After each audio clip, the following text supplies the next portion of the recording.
During the early 90s, when I was 8 years old, I begged my parents to let me stay home alone instead of going to after-school care. Both of them worked late at their business, and I hated the daycare program, the stale crackers, and the cartoon tapes, and the older kid who'd hog the ping-pong table like it was his job. They finally agreed my first time alone would be on parent-teacher conference day, which meant school ended at noon. We spent several evenings going over rules. Don't open the door for anyone. Call mom's office immediately when I got home. Memorize police and fire department numbers. Stay off the back porch steps because the third one wobbled. I practiced the scenarios while Dad quizzed me at the kitchen table until I could recite everything perfectly. I was so excited to prove I could handle it, like this was the first real grown-up thing I'd get to do without a babysitter hovering. The day finally came and I rode the school bus home by myself, sitting on the aisle so I could bolt the second the doors hissed open. The bus dropped me off around 1 p.m. Our street was empty, everyone still at work, yards quiet, just a couple of mailboxes cracked open and one trash can on its side. I liked that it was bright, like training wheels. I unlocked the front door with the key on my shoelace lanyard and stepped inside. Immediately something felt wrong. Usually the house smelled like morning coffee and mom's perfume, but now it smelled like cigarette smoke, stale and cheap. Nobody in our family smoked. I set my backpack by the shoe mat, and the zipper scraped loud in the quiet. I walked into the living room and stopped. The TV was on, snowy and buzzing low, but we definitely turned it off that morning. On the coffee table sat a dirty mug with a brown ring and an ash floating in it that hadn't been there before.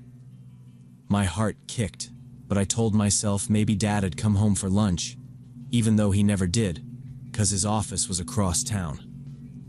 Now, before I explain what happened next, you need to understand our layout, 'cause it matters.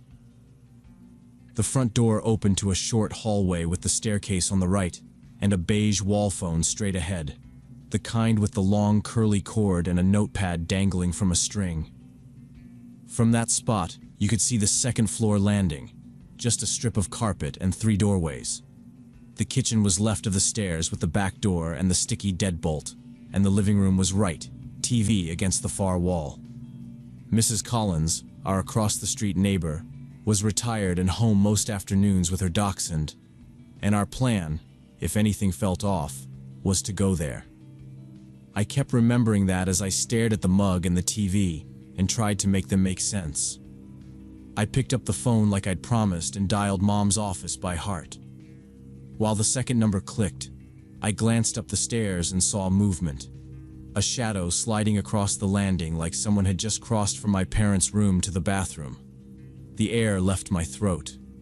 Mom answered on the third ring with her office voice. "This is Mary Ann." And I asked, trying to sound normal, if she'd been home watching TV that morning. She said no. Why was I asking? I told her the TV was on, and the house smelled like smoke, and I thought I heard Dad upstairs. Her voice changed completely. She said Dad wasn't home. He was at a client meeting across town. She told me to hang up right now and run to Mrs. Collins's house across the street. That's when I understood. Someone else was in our house with me. I didn't slam the receiver down because the click might carry, so I eased it back onto the cradle with my hand shaking. Then I kept my fingers resting there so it wouldn't rattle. My mouth felt dry like chalk. I listened for footsteps. All I heard was the low hiss of the living room TV and the tiny hum from the fridge. Then a floorboard groaned from upstairs, the one outside the linen closet that always complained. And I almost dropped the handset anyway. Mom had said run. Front door was 3 steps behind me. I turned the deadbolt and it scraped louder than it ever had in my life. I stopped myself from looking back up the stairs because I knew if I saw a person I'd freeze. I remembered Dad's other rule, the one he said was the most important. Don't try to be a hero. Get to a safe adult. The coat closet by my knee had his aluminum bat leaning in it, but I didn't touch it. If the knob jiggled wrong and the door squealed, That would be it. I put my hand on the front doorknob and felt the cold metal, tried to turn it slow. The latch clicked anyway. I opened a slit, and a thin stripe of daylight slid across the hall carpet. Outside, the street sat empty. No cars passing. Only Baxter's bark from somewhere inside Mrs. Collins's house. I pictured the exact path. Down the 2 concrete steps, across the short patch of grass, cut diagonally to avoid the crack in the sidewalk that caught my toe sometimes, then straight to her door. I slid my sneaker heel against the mat to feel the lace loop. Double knotted, thank God. Another sound from upstairs, softer this time, like a door easing shut. I pulled the door wider, my shoulder against it so it wouldn't bounce. I didn't breathe.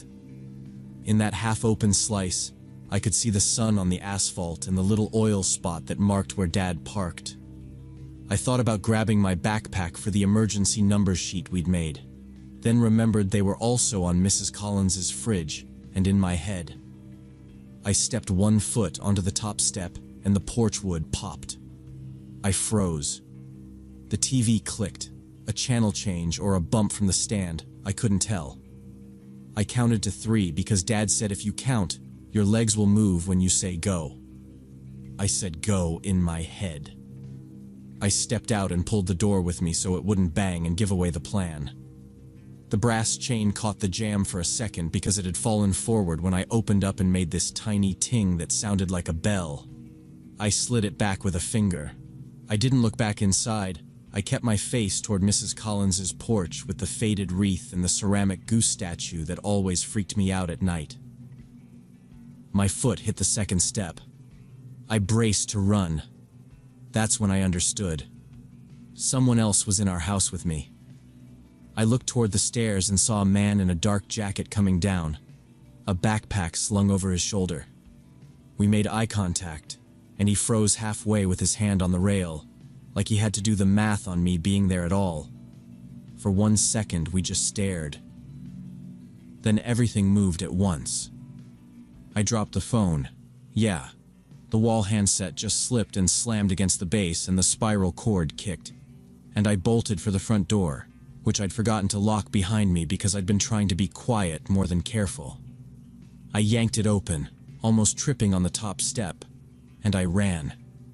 I cut straight across the lawn toward Mrs. Collins' porch. I looked back once against every rule I'd been given, and the man had come outside after me, pushing the door wide with his shoulder and scanning the yard, and then he suddenly turned and ran the opposite direction, disappearing around the side of our house, the backpack bouncing against his back like it was heavy. I didn't wait to see where. I just hit the neighbor's steps hard enough to bang my knee, and I started pounding on the door with the flat of my hand. Baxter barked like crazy and scratched at the other side, and I kept yelling, it's me, please," until the deadbolt slid, and Mrs. Collins appeared with wide eyes and her glasses crooked. She pulled me inside and locked the door again, chain and all, and told me to sit on the little bench by her phone table. She said, "Where are your parents?" And I said, "At work." And she said, "Don't move." She dialed 911 with this calm voice I didn't know she had, giving our address and saying there was an intruder at the house across the street, and a child, me, was safe with her now. She handed me the receiver so I could tell the dispatcher my name and that I'd seen him. And I tried to describe the jacket, dark, maybe navy, not new, and his hair was short, and he had this straight mouth, but my words kept tripping and the dispatcher kept me talking anyway, asking if he had a weapon, and I said I didn't see one, which was true. We stood by the side window and watched our yard without moving the curtain, just the tiniest edge lifted with one finger because Mrs. Collins said not to silhouette ourselves. The back gate creaked from somewhere behind the garage, which meant he'd gone out the alley. She whispered, "Stay down," and I crouched until my thighs shook. Sirens came fast, faster than I expected, and 2 patrol cars rolled up quiet with the lights only, no wail, and officers got out low and moved toward our porch, and then split around the sides. One of them waved Mrs. Collins to stay inside, and she nodded like a soldier. A few minutes later, felt longer. An officer knocked and identified himself and took us to her front walk so I could point where I'd seen him and where he ran. He asked me simple questions. How many? What direction? Did he say anything? And I shook my head at that last one because the guy hadn't said a word, not even when we locked eyes. They cleared our house room by room, and then one of them called out, "All clear," and another officer, older, came over with a little notebook and crouched to my height and said, "You did the right thing. You got out." That's the whole game. Mom pulled up before Dad did, both of them earlier than they should have been, and there was this brief crush of bodies at Mrs. Collins's door. Baxter barking, the police radio crackling, my mom's hand on the back of my head, and my dad saying my name 2, 3 times. And then we crossed to our house together when they said it was okay. Careful where we stepped. Inside, they found my dad's laptop missing. Bag gone from under the desk like it had never lived there. Jewelry from my parents' bedroom dumped and picked through. Boxes open and the good stuff not in them. And several prescription bottles taken from the bathroom cabinet. The door left swinging. The dirty mug and the ash were still on the coffee table like a joke. The burglars were never caught. Police told my parents I'd arrived home right in the middle of the break-in, and that the men probably watched the house during the day and knew the usual schedule and didn't expect anyone home at 1 p.m. It made sense. Our street was predictable. They said my voice and the phone and the TV noise might have spooked him into leaving fast, and that's why he cut out the side yard instead of chasing me. And honestly, if I'd been quieter, if I hadn't called out thinking my dad was there, maybe they would have finished and left without me knowing. Or maybe they would have heard me anyway and things would have turned out much worse. There's no clean version of it. And my parents didn't let me stay home alone again until I was 13. And that was fine with me, because for years afterward, I'd get anxious coming home to an empty house. And I still do sometimes. I still pause in the doorway in my 30s and scan the living room fast, and check the top of the stairs, and listen for anything that doesn't belong.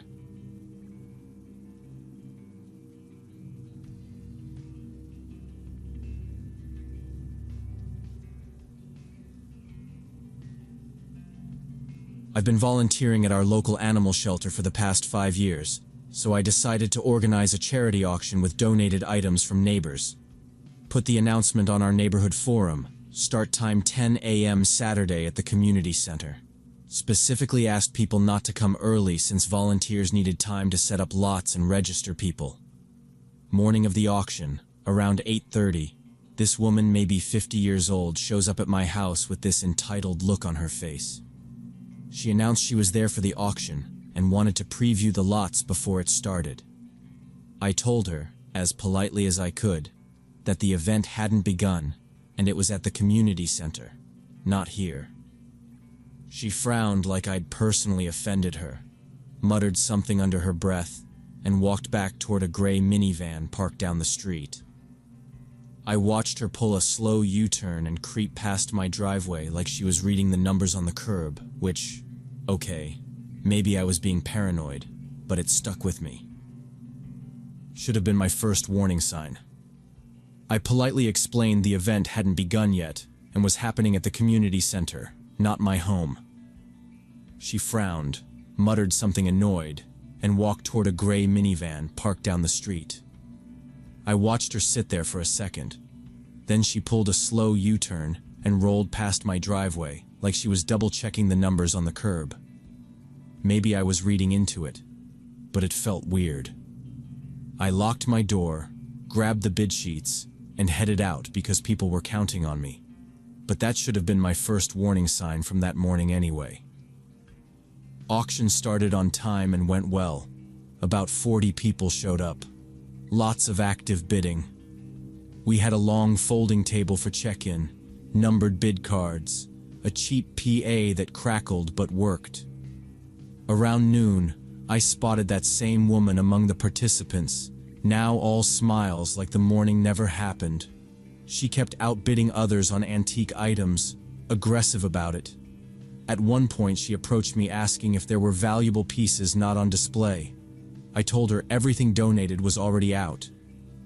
She insisted, hinting she'd pay premium for something worthwhile and couldn't she check storage room. I patiently explained there was no storage room. This was a charity auction, not an antique shop. She stared like I was lying, asked again, and I repeated it.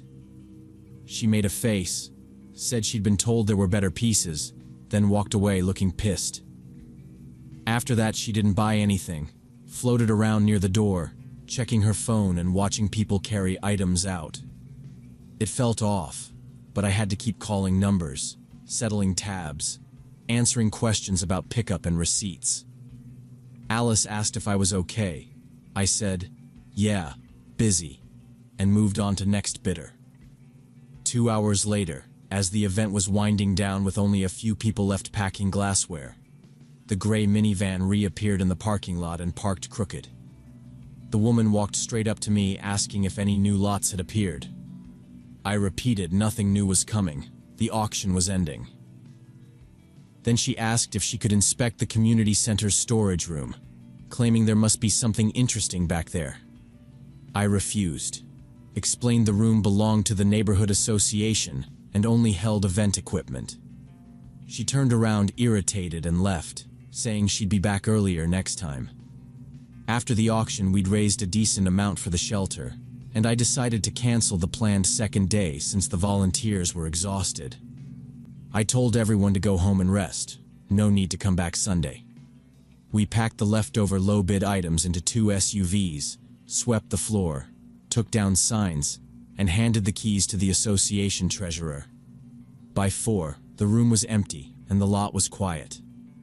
I loaded my box of paperwork and the cash box into my car, locked the door, and did one walk through the hallway before leaving the building. I got home around 5 and started reconciling in a spreadsheet.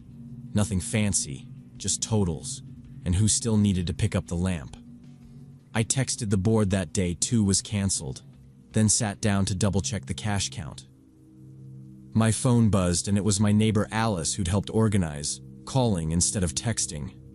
She rarely calls. I answered and she sounded shaken, breathy. She said she had just gotten home to find her back door jimmied and a drawer dumped onto kitchen floor, saying someone had broken into her house while she was at the auction. Next morning I went to check on Alice. She opened the door slow and I saw it right away. Yellowing marks on her forearm and a dark line along her cheek. Not makeup. Real bruises. She said she'd gotten home around 4 p.m. to let the dog out and walked straight into her living room. And there was a guy bent over her TV console like he belonged there. He lunged when he saw her, shoulder first, knocked her sideways into the doorframe, and then he bolted down the hall. Her husband heard the crash and came running from his office, shouting, and the guy blew past him, slammed the back door open so hard it hit the stopper. The dog was going crazy, bowls skittering across the tile. Her husband chased to the yard, but the gate was swinging and the guy was already gone.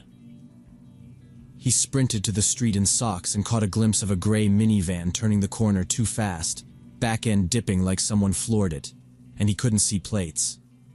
He kept saying he tried. He really tried. Like he needed me to know he didn't just stand there. I asked if it was specifically a gray minivan, and he stopped talking mid-sentence, blinked, and said, yeah, gray, and asked how I knew. So I told them about the woman from the morning, and then the auction, the way she kept asking about hidden items in a storage room that didn't exist, and the same van. Alice kept shaking her head, putting pieces together, and her husband said they were calling the police right now, like not in an hour, now. They put the dispatcher on speaker so I could repeat everything, descriptions, times, the forum post, the canceled second day, the van, and my home address in case that mattered. Didn't love saying that out loud, but it felt necessary. The officer who showed up walked through with a flashlight, even though it was daylight, pointing out pry marks on the back door and a footprint on the lower panel that matched the slam. The bedroom drawers were dumped, not ransacked exactly, more like straight to the point. Top drawers, jewelry box, nightstand, the small fireproof safe that wasn't locked properly because they'd pulled paperwork the week before. We all have something like that sitting half-latched, right?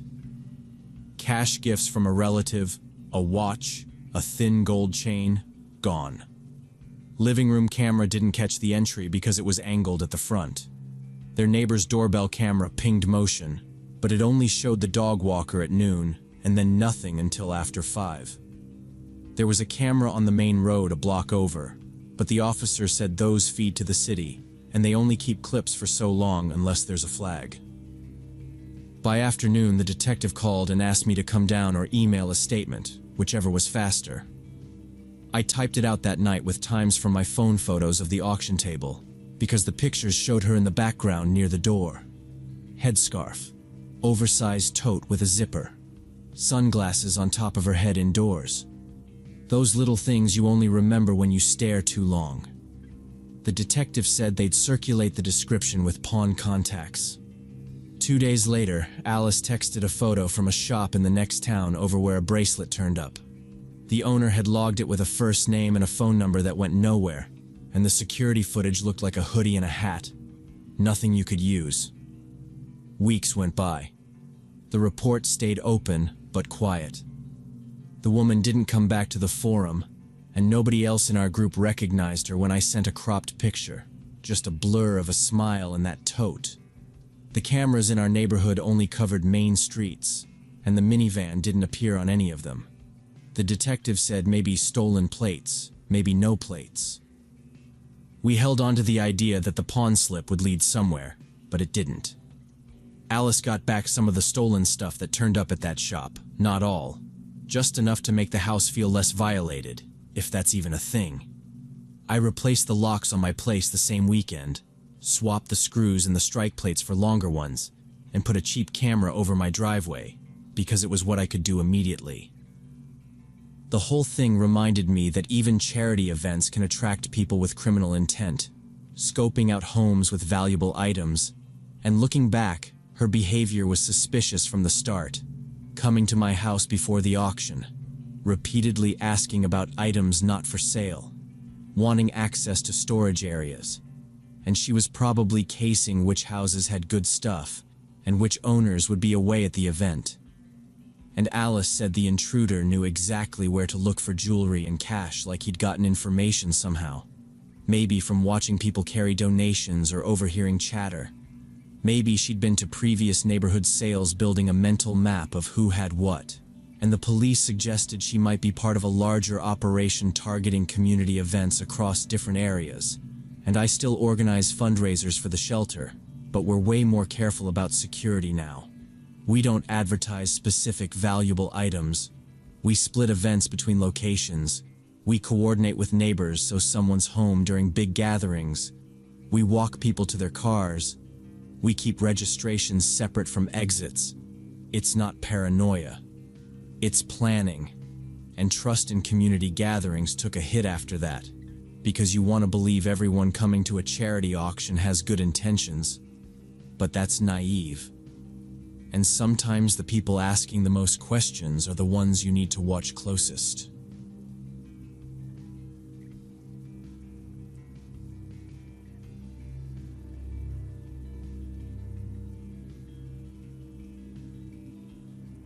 About 10 years ago, I was renting an apartment on the second floor of an old brick building in a quiet part of the city.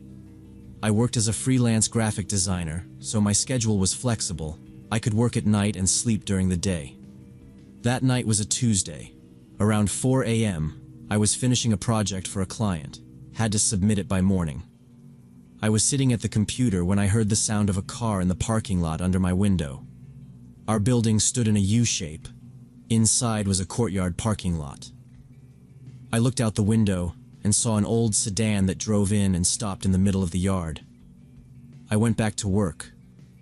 A minute later, I heard voices. At first quiet, then louder. I went to the window again. 2 people were standing by that car and talking, actually arguing. One was a man in jeans and a jacket, the other a skinny guy in sportswear. They were talking in raised voices, but I couldn't make out the words because the sound bounced around the courtyard weird. Then the man in the jacket pushed the second one and he fell, palms smacking the asphalt. I thought I should call the police, But at that moment, the guy got up. They said something else to each other, and the man in the jacket got in the car and left, headlights sweeping up the brick as he pulled out. The skinny guy stayed standing in the middle of the yard, then walked to the entrance. I decided it was just a drunk argument and went back to the computer, told myself, not my business.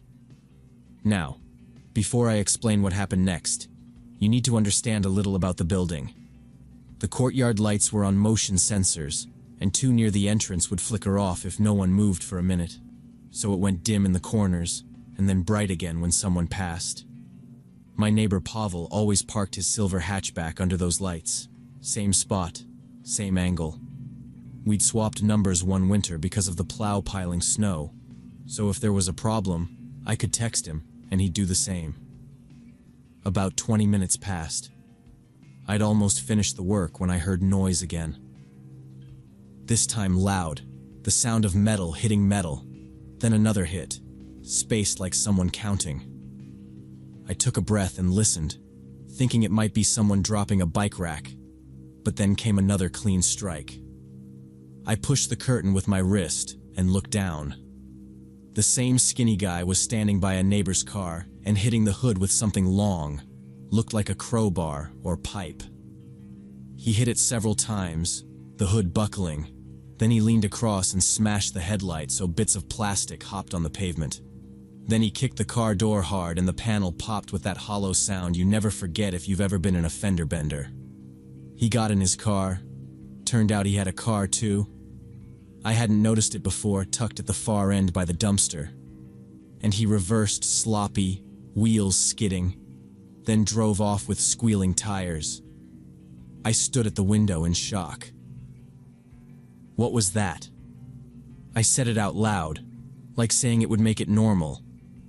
I thought about calling the neighbor whose car was damaged, but it was 4 a.m. Didn't want to wake people and start a building-wide thing if the guy came back and saw lights turning on. Decided to wait until morning. I unlocked my phone anyway and typed a text to Pavel. Hey, your car got hit. I saw who. And then I deleted it because it felt reckless without a plate number. I told myself if he came back, I'd get the plate. Then I noticed something strange. On the ground by the entrance, something dark was lying. At first, I thought it was a garbage bag. The black contractor kind the cleaner leaves near the door before hauling to the bins, but nobody drags trash at 4. The sensor light clicked off, the whole entrance went gray, and for a second it disappeared. When it flicked back on, I looked closer, leaning my forehead against the glass to cut the glare and tracing the shape from shoes to shoulders. It was a person. I didn't immediately understand what was happening, because your brain always offers the easy file first. Someone sleeping it off, someone waiting for a ride. So I watched for any small movement. Nothing. No shift.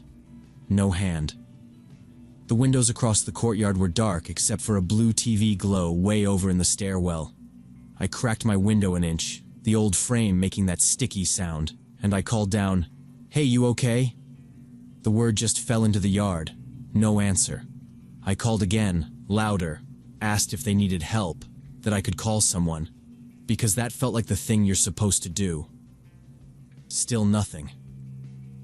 I thought about running down, but I also thought about the skinny guy and the way he swung on the car like it was personal. If he came back and I was out there, I'd be in it, and I didn't know if he was alone. I checked my phone battery, 12%, and stood there arguing with myself about whether to dial or go downstairs or both. I put my shoes on without tying them, and then took them off again. I kept looking for breath in the cold, for anything, but the air was still. At first, I thought it was a garbage bag, but then I looked closer. It was a person. I didn't immediately understand what was happening. The person was lying motionless on their side by the entrance. I grabbed my phone, a flashlight, and ran downstairs. I hit the stairwell so fast I banged my shoulder off the rail, didn't even lock my door, just kept moving because what else do you do when someone's not moving and you're the one who saw it and now you can't unsee it?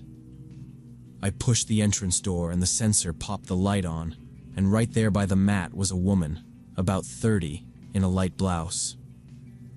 The blouse was covered in blood, damp and darker near the buttons, and her face was bruised. Her arm twisted strangely like the joint wasn't where it should be. I immediately understood. She'd been beaten. I said, "Hey, can you hear me?" And I crouched without touching her, trying to see her chest for any rise. I called an ambulance and police, yelling the number into the phone like volume would speed it up. The dispatcher asked me to check breathing. 2 fingers under her nose, watch the chest. And I said yes. Yes, she's breathing, it's shallow. I don't know how long she's been here. I gave the address twice, spelled the street, explained courtyard access, told them the gate code because the keypad sticks if you don't press it hard. The woman made a little sound like air catching and I almost reached to straighten her arm, then stopped because the dispatcher said, "Don't move her neck. Don't move anything. Just keep talking. Keep eyes open." I didn't know what to do, was afraid to touch her, so I aimed the flashlight down the path to the curb to wave the ambulance in, and I kept an ear on the street for sirens. It took maybe 5 minutes, maybe less. I lost the clock. When the first wail came around the corner, I stepped into the driveway and flagged them. The light hit the brick, and the whole yard looked thrown together. Paramedics got out fast. Gloves, bag, neck brace. One asked me what happened, and I said, "I don't know. I saw 2 guys arguing earlier. One pushed the other. Then later I heard banging and found her like this. They cut the blouse at the shoulder and I looked away, then back, because one of them asked if I was the caller and to stay for police. The police arrived, then more. Blue lights washed the windows, and I kept thinking people would wake up, but mostly it stayed dark. I was questioned all the remaining night, on the curb, in the entrance, then upstairs in my kitchen while an officer took notes on the counter next to my tablet. I told them everything I saw, the argument, the push, how the man left, how the guy hit the car with something long, how he drove off, the plate I didn't catch, the hoodie color I wasn't sure about. They checked my window sight line and asked which neighbor owned the silver hatchback, and I gave them Pavel's name and apartment number. Around sunrise, one of the detectives told me the woman was the wife of that man in the jacket. He'd beaten her in their apartment. Neighbors upstairs had heard some of it but thought it was TV. Then he went out to cool off. Those were the words they used, and came back and finished the job outside near the door. I heard myself ask if she was going to make it, and they said she was unconscious, but breathing when they got her. They were working on her at the hospital, and I could expect a call later for a formal statement. I signed a contact sheet, hands shaking a little, and they taped off the entrance and took my phone for 10 minutes to pull the time-stamped call log, and then handed it back. The skinny guy was his brother. He tried to stop him. That's why they pushed each other. That whole thing I watched from my window was a last-ditch attempt to keep him from going upstairs again. And when he failed, he did the only thing he had left in his head. He smashed the attacker's car and drove away. 'Cause he thought if the guy couldn't drive, he'd stay put until someone else intervened. It wasn't smart, but it made a kind of sense when you heard it like that. And the man in the jacket was arrested 2 days later at his job, because after the ambulance left, he hid and then pretended nothing happened. And the woman survived but was in the hospital for a month. And I gave testimony in court. I said what I heard and saw and kept my answers short because the prosecutor told me to stick to what I personally witnessed. And the feeling of guilt haunted me for months. I saw the fight, heard the hits on the car, but didn't understand a murder had happened. No, not a murder, a beating. And I went in circles about it. Like if I'd called right away, maybe the timeline shifts by 5 minutes and maybe that's enough. And sometimes at night it seems like I hear those metal hits, just 2 of them, spaced the same. And now if I hear something strange outside my window, I always check and call the police if anything seems even slightly suspicious. Better 10 false calls than 1 missed life. And what keeps me up is thinking about those 20 minutes between when I saw the argument and when I heard the car being hit. She was lying there the whole time, bleeding, unconscious, and I was just sitting at my computer, finishing a design project like nothing was wrong.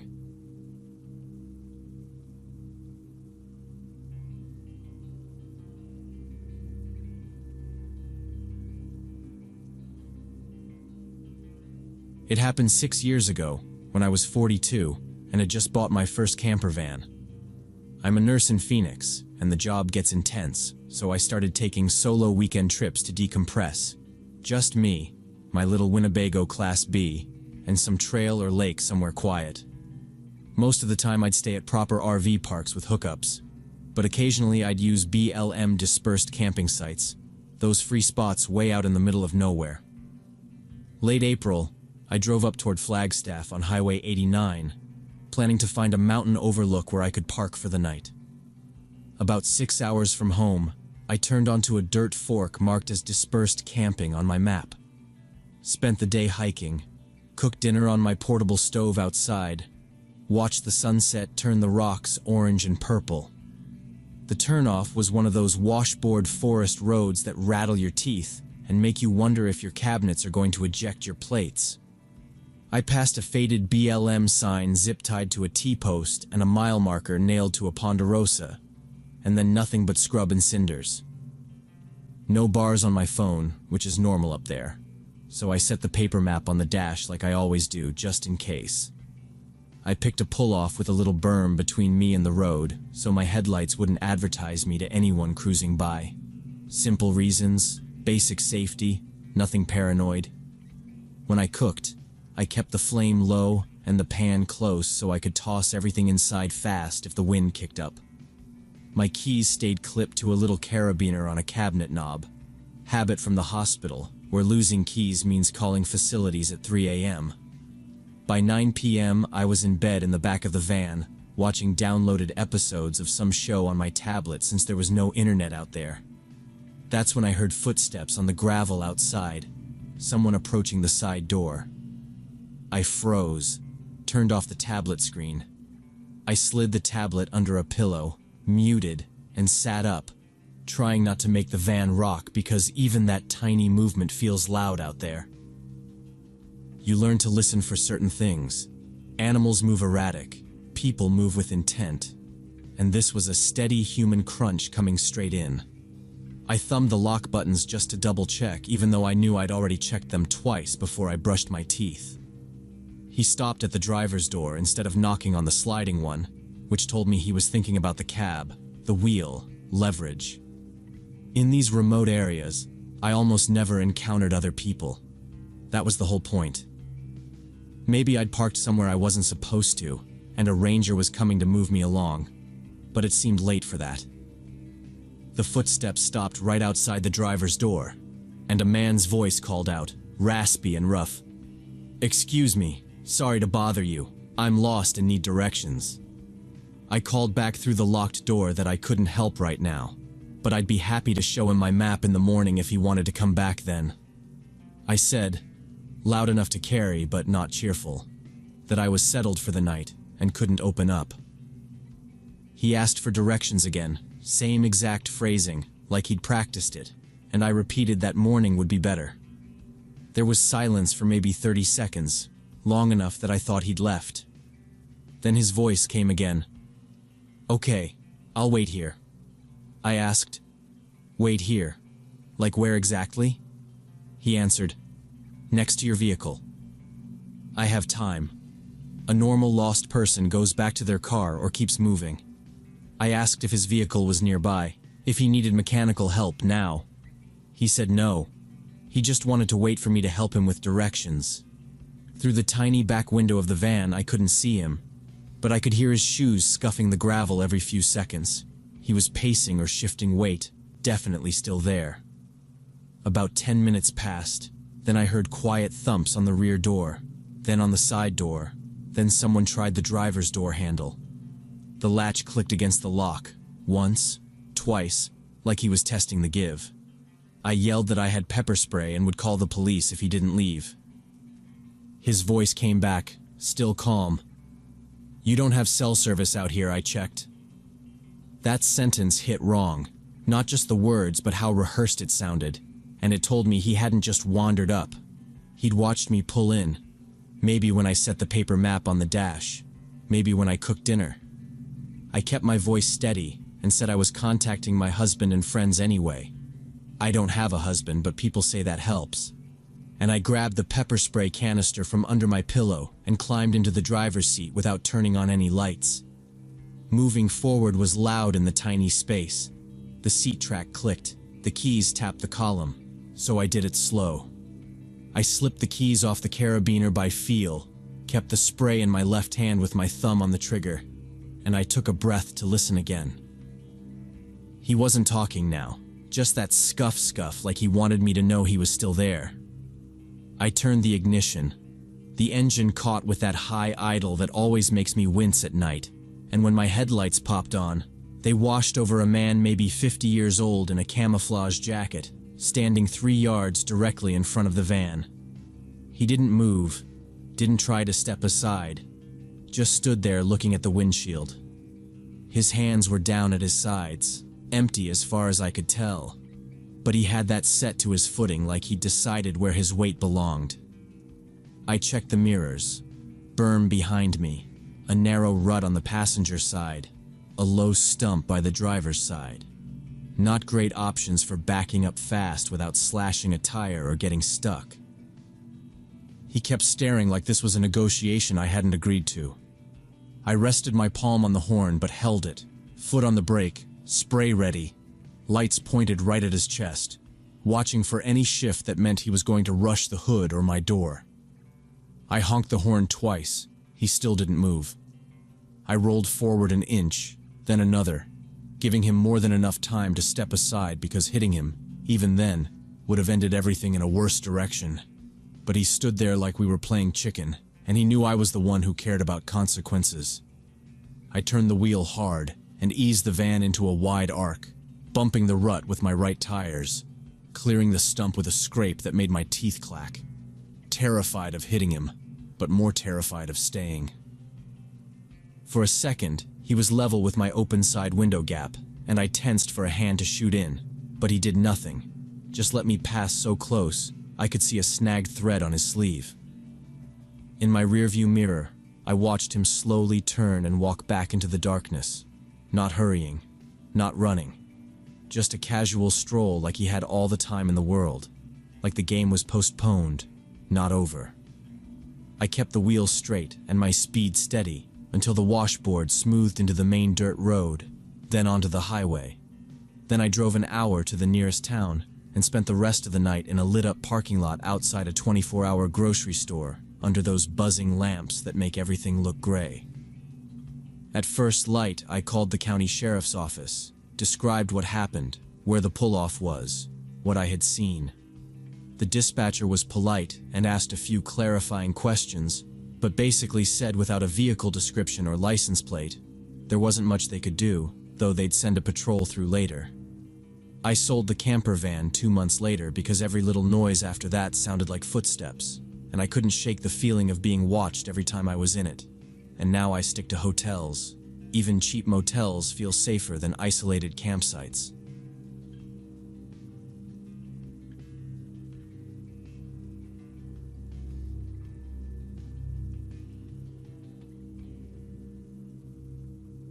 When my son said, "Aunt Brenda showed me special games, but she said it's a secret between us," I knew I'd failed to protect him from someone I'd welcomed into our lives. That sentence changed everything. The friendly neighbor who'd brought cookies and offered to babysit suddenly became a nightmare I couldn't wake up from. I'm telling this story because I never reported her to the police, and that guilt eats at me every single day. Maybe if I explain what happened, someone else will see the signs I missed. It all started 6 weeks earlier, right after Dylan and I moved into a 2-bedroom apartment in a family complex outside Seattle. We were rebuilding our lives after my ex-wife moved to another state, and I was just trying to figure out how to be a single dad. The neighbor across the hall, Brenda Collins, introduced herself the first day we moved in. 50-ish woman, living alone, said she used to be a child psychologist. She brought over homemade pie and seemed genuinely kind, offering to help us settle in. I was the exhausted construction company manager who could barely keep dinner and bath time straight, so her kindness felt like a lifeline. I hate admitting that now. She said if I ever needed to run downstairs to the laundry or grab a package from the office, she could sit with Dylan. 5 minutes tops. Looking back, it felt rehearsed.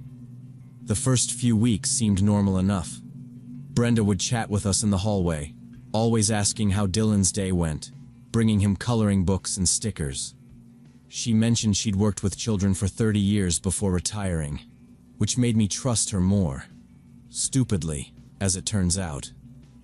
Dylan called her Aunt Brenda almost immediately because that's what she told him to call her, and I didn't think much of it at the time. She'd hug him every time we saw her in the corridor, kiss the top of his head, call him my little prince in this sing-song voice.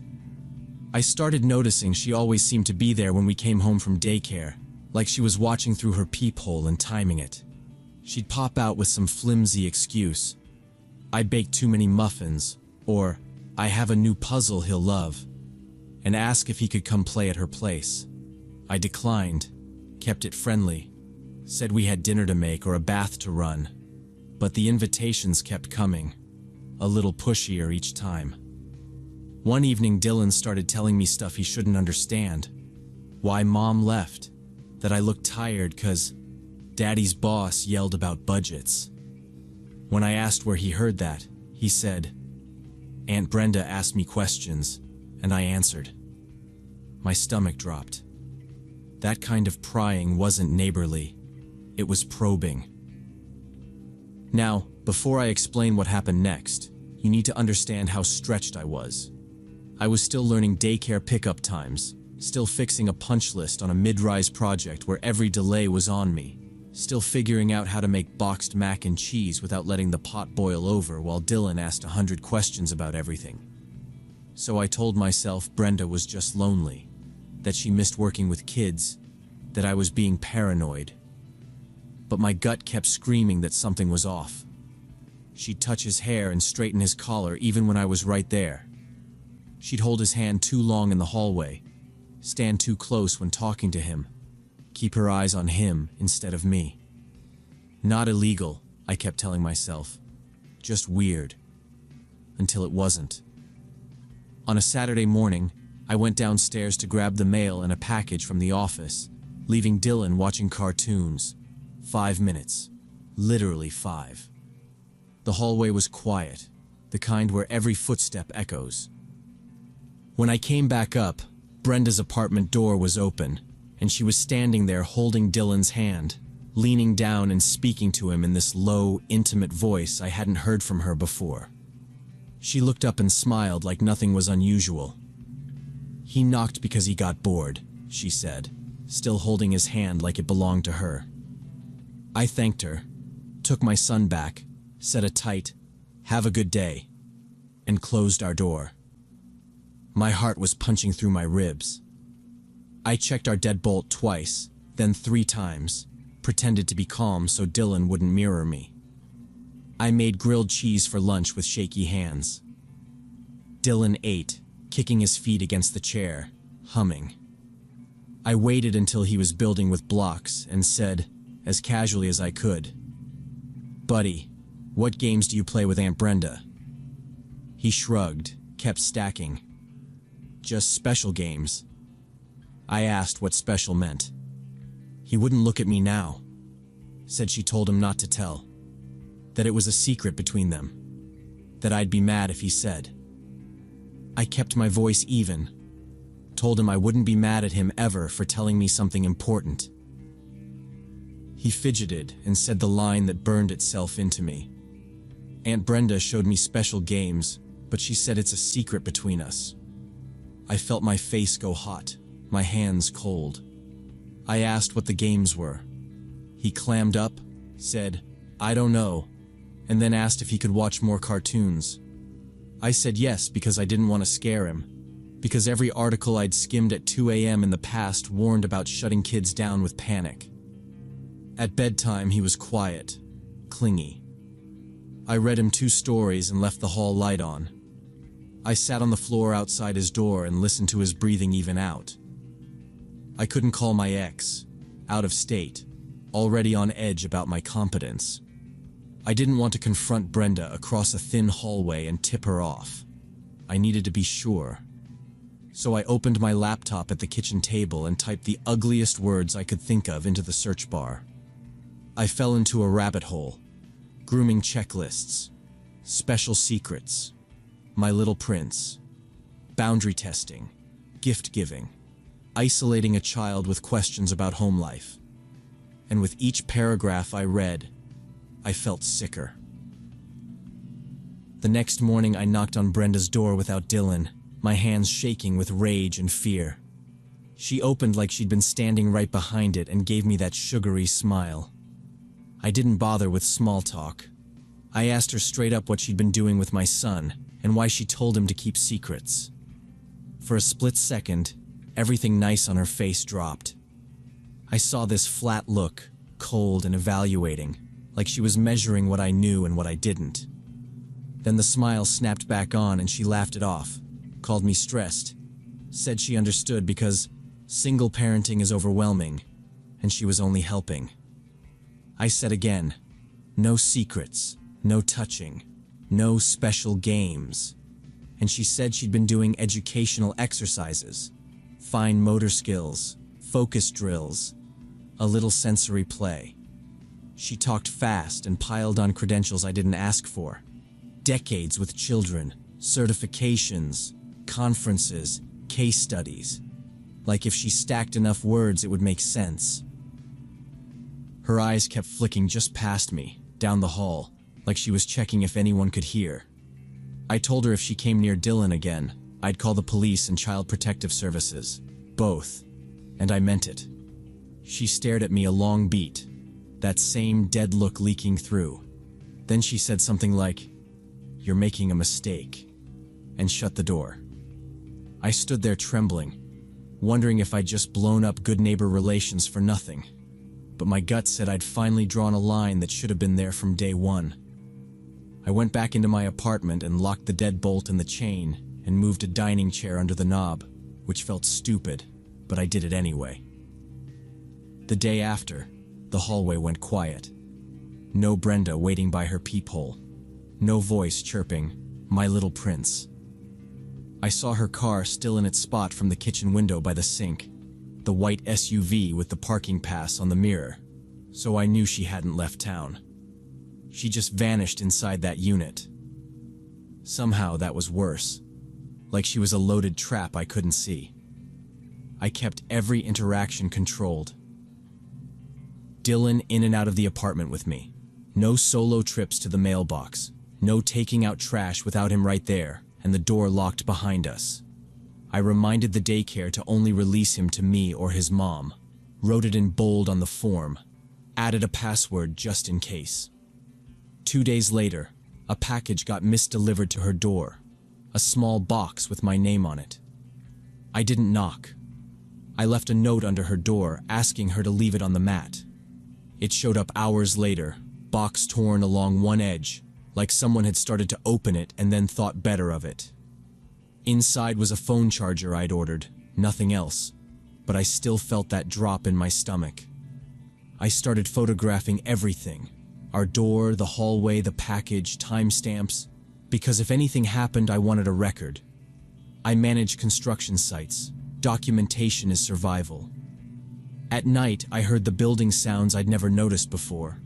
Pipes knocking, elevator doors, a neighbor's TV through thin drywall, and I couldn't stop thinking one of those sounds was her at our peephole. Dylan asked why we weren't saying hi to Aunt Brenda anymore, and I said she was busy. He accepted that, kids do, but he stayed closer to me, and when he woke up from a nap and I wasn't in the room, he cried in a way he hadn't since he was 3. I moved a chair to block our balcony door, checked the window latches, kept my phone charger next to the couch so I'd never have to leave him to grab it. I wrote a draft email to CPS with everything I had and didn't send it, stared at the cursor blinking until my eyes hurt. After a week of silence, the air in that hallway felt like a held breath. I saw maintenance slip a note under her door about filter changes. No response on the hallway board. Her car didn't move. I found myself listening at our door before leaving, just to make sure I didn't hear hers open. I hated who that made me, but I hated the alternative more. 2 weeks later, Dylan and I moved to a different neighborhood because I couldn't sleep, knowing she was 20 feet away through 2 doors. I never filed a police report because I had no hard evidence, just a child's words and a parent's instinct, and I was afraid the system would tell us to go home and be careful while she stayed right there. I think about other kids in that complex, other parents running late, other 5-minute errands, and I hate myself a little for choosing certainty for us over risk for them, but I also know how it goes without proof. Dylan forgot about Aunt Brenda fast. Kids are built to forget, and I'm built not to. Now I know predators don't always look like anything except helpful. I watch every adult around my son, probably too closely. My ex says I'm paranoid. She didn't see the mask slip or hear the word secret come out of our kid's mouth. If the choice is paranoid and safe or trusting and sorry, I'll take paranoid every time, and that's the calculation I live with now.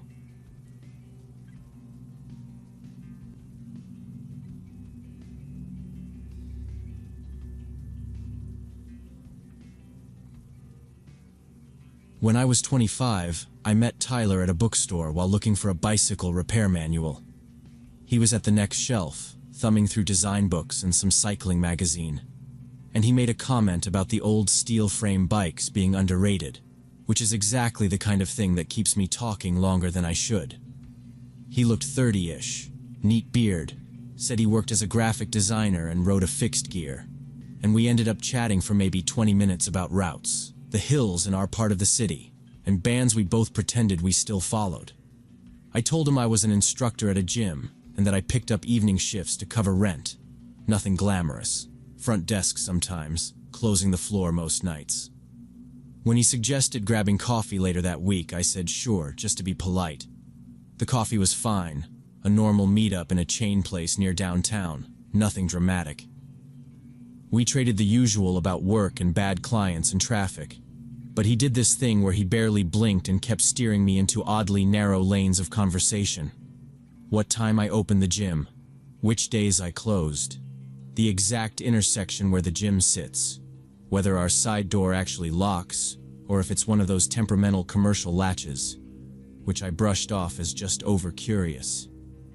He also asked where I lived, and whether I biked the same way home every night, and I heard myself giving vague answers, tossing in depends on classes, and I swap routes if it's raining, trying to keep it casual. I didn't get a bad vibe in the moment, not exactly, but when I got home and the apartment was quiet, it hit me wrong. Like I'd been filling out a form I shouldn't have. He didn't text for a week, and by then I'd pretty much forgotten him. Then a message popped up.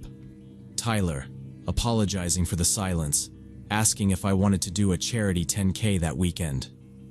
I was already locked in for my friend Marcus's birthday out of town, and Marcus was going big this year, turning 28, renting a house in the suburbs he shared with 3 guys, planning barbecue and volleyball and drinks, the usual chaos.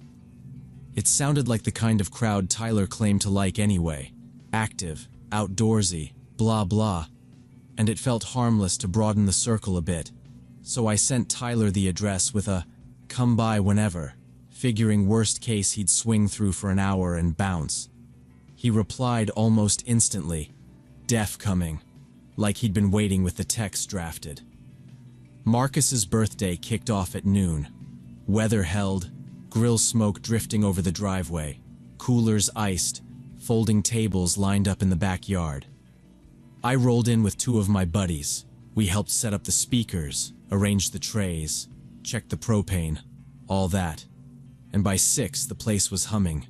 Music, shouting over cornhole, someone burning the first batch of wings. Around 9, I got a text from Tyler saying he was slammed at work and probably wouldn't make it. So sorry, man. I was more relieved than I wanted to admit. Nothing against him, just different vibes. and I told him no worries, we'd link up another time. It crossed my mind that I'd handed a near stranger the location of a house full of drunk people, but then shots showed up and my brain moved on. By midnight, the crowd thinned. Marcus said the plan was simple. Whoever was close would crash. 10 of us, tops. There were 2 spare rooms upstairs and a rec room on the first floor with 3 couches. And I called one of those early because I had the first class in the morning and didn't want to be hunting floor space. A little after 1, I was in the first floor bathroom in sweatpants, toothbrush in hand, already thinking about which route home would dodge the morning traffic, when I heard the front door open. Not like a knock either. Key turn, hinge squeak, that low thud of a door closing gently. I stepped out into the dark hallway, and there was Tyler, just standing there with a soft duffel hanging off his shoulder, and this bright smile like we'd planned this. "Man, I decided to swing by and apologize in person," he said, voice low but way too casual. "Brought a gift for the birthday guy." He lifted the duffel slightly like that proved something. I stared at him because the house was basically asleep. Kitchen lights off, TV dead, only the stairwell lamp throwing a little glow on the landing. Marcus had gone upstairs half an hour earlier with a lockup behind you tossed at me. "Everybody's down for the night," I said.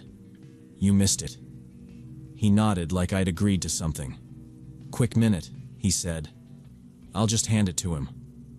He glanced past me up the stairs and I moved half a step to block that sight line without being obvious. I teach people how to brace under a barbell, but keeping drama down is its own skill.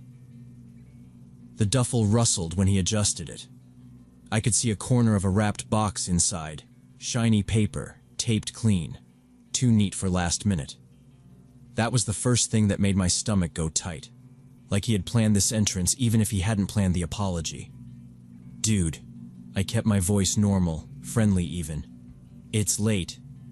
Marcus is out. You can leave it with me and I'll make sure he gets it." Swear I pointed at the small table by the coat rack, the only surface not covered in empty cups, because this wasn't complicated. He didn't move. His eyes kept sliding over my shoulder, cataloging, like he was checking who'd stayed and who hadn't. "So, which room is his?" he asked, and then he laughed like it was a joke, like he was just making conversation, and I said, "Upstairs," and instantly hated that I'd said even that much because it wasn't helpful. He was different from the coffee shop, that was the other thing. Less chatty, more focused, and it clicked that he'd asked about my shifts, because details were how he did everything. I told him again we were done for the night and lifted a hand toward the bag like, "Gift here." And I kept my other hand at my side, open, not tense, because you don't escalate in a stranger's house if you can avoid it. He smiled again, but his face didn't change with it. His shoes were quiet on the wood as he stepped past the threshold like he belonged there. I shifted to keep between him and the stairs. "Hey," I said, keeping it light. "Not trying to be a jerk, but people are sleeping. Just leave it." He looked at me, then past me, then back to me like I was an obstacle on a route he'd already mapped, and the duffel strap creaked in his hand as he adjusted his grip. I could hear a snore upstairs and the refrigerator motor humming and nothing else. "Look," I said, lower now. "It's over. Come by tomorrow." Tyler acted like he didn't hear me. He walked into the living room, sat on the couch, and started talking about the drive, traffic, work. I realized he wasn't going to leave. I told him I needed to sleep. He could drop the gift and head out. He nodded, slid the duffel under the coffee table, closed his eyes like he lived there.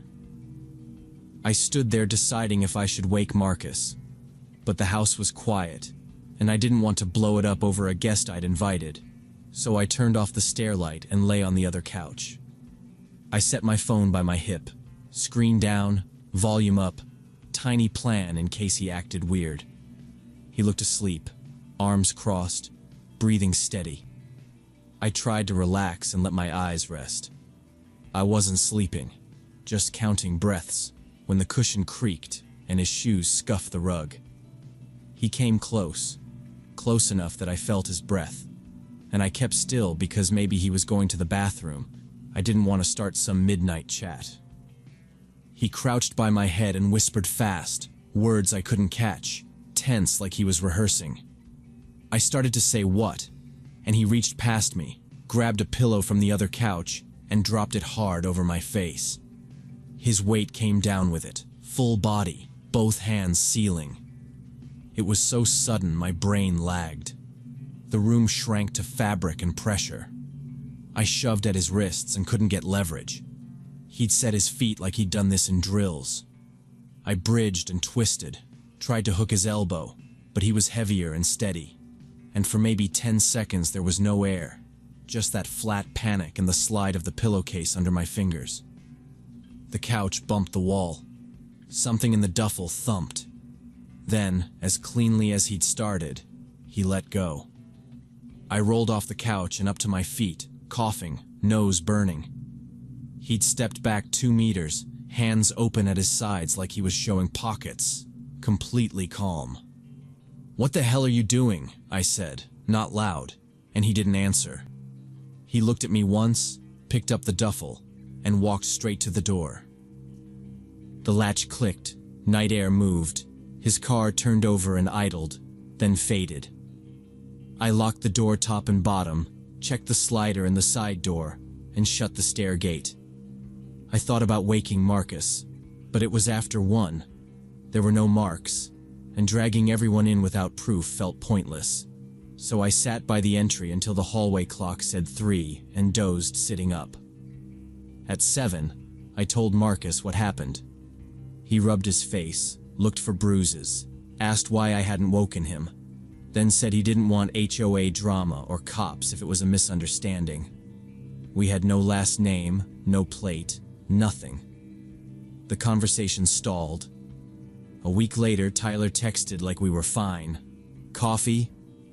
And I blocked his number, blocked him on the one app we shared, told the gym staff not to page me if he showed up, and I shoved a chair under my apartment door like I was 20 again. And I still don't know what that was.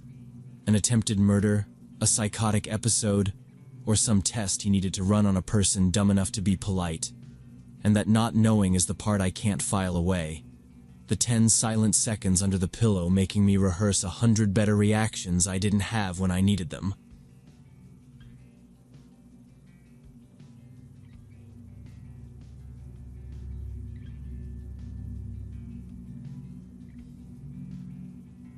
The moment he mentioned my pink house on Maple Street, I knew I'd made a terrible mistake. My hands tightened on the steering wheel as cold realization washed over me. This wasn't a client. This was a predator, and I'd just driven us 20 miles into empty countryside.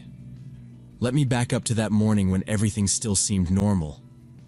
A guy named Ryan Wells had called the agency around 9 asking about properties in the 400K range. Sounded professional. Asked all the right questions about school districts and resale value. I agreed to show him 3 houses starting at 11, and since the first property was out on rural roads, I offered to drive. My SUV handled gravel better than most rentals. He showed up on time, mid-30s, business casual, leather briefcase, looking exactly like every other out-of-town buyer I'd worked with that month. We loaded into my car, and I pulled out of the office parking lot, thinking this would be a standard 2-hour showing.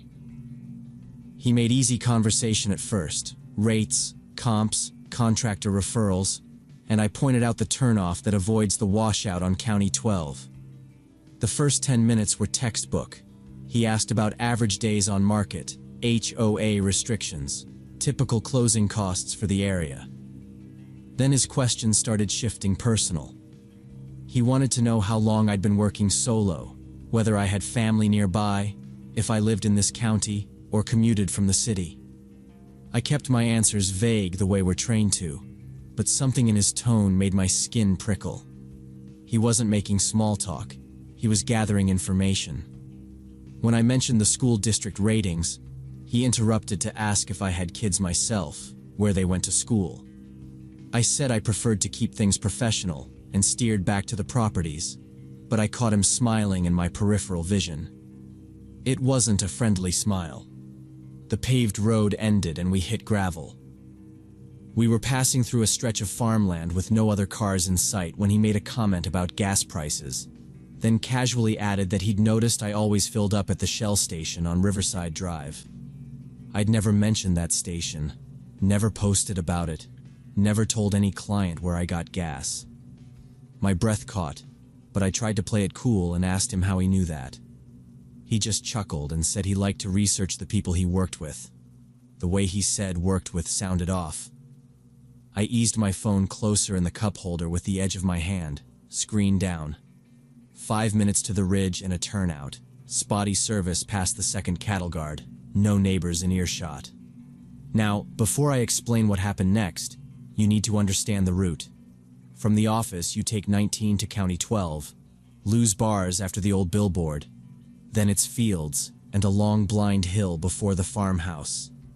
If anything went wrong between here and the mailbox, no one would see it. I told myself to stick to the plan, show the house, keep distance, get him back to town, and not to react to bait. He loosened his tie and rolled his shoulders like he was settling in. He asked if the farmhouse had a basement. I said yes, unfinished, exterior access only. He nodded at that like he'd been hoping to hear it.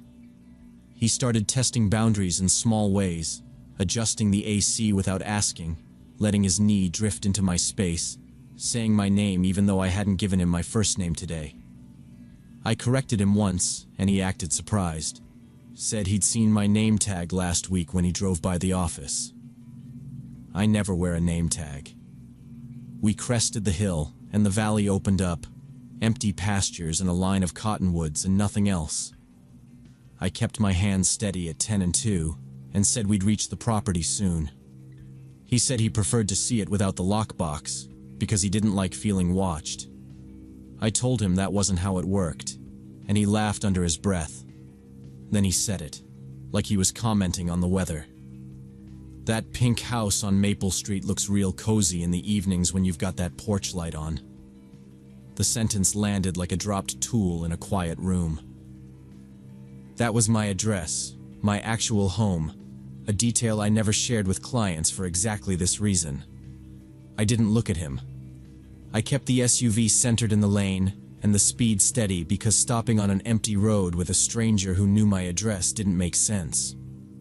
"How do you know where I live?" I asked, flat. His whole demeanor changed in an instant. The friendly buyer act dropped away, and his voice went cool and literal.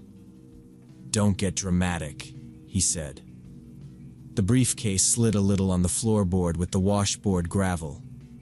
I pictured the lockbox key in my center console and mentally moved it to the far side of the cup holders. He reached into his jacket, slow, and I braced for something worse than what he actually pulled out. His phone.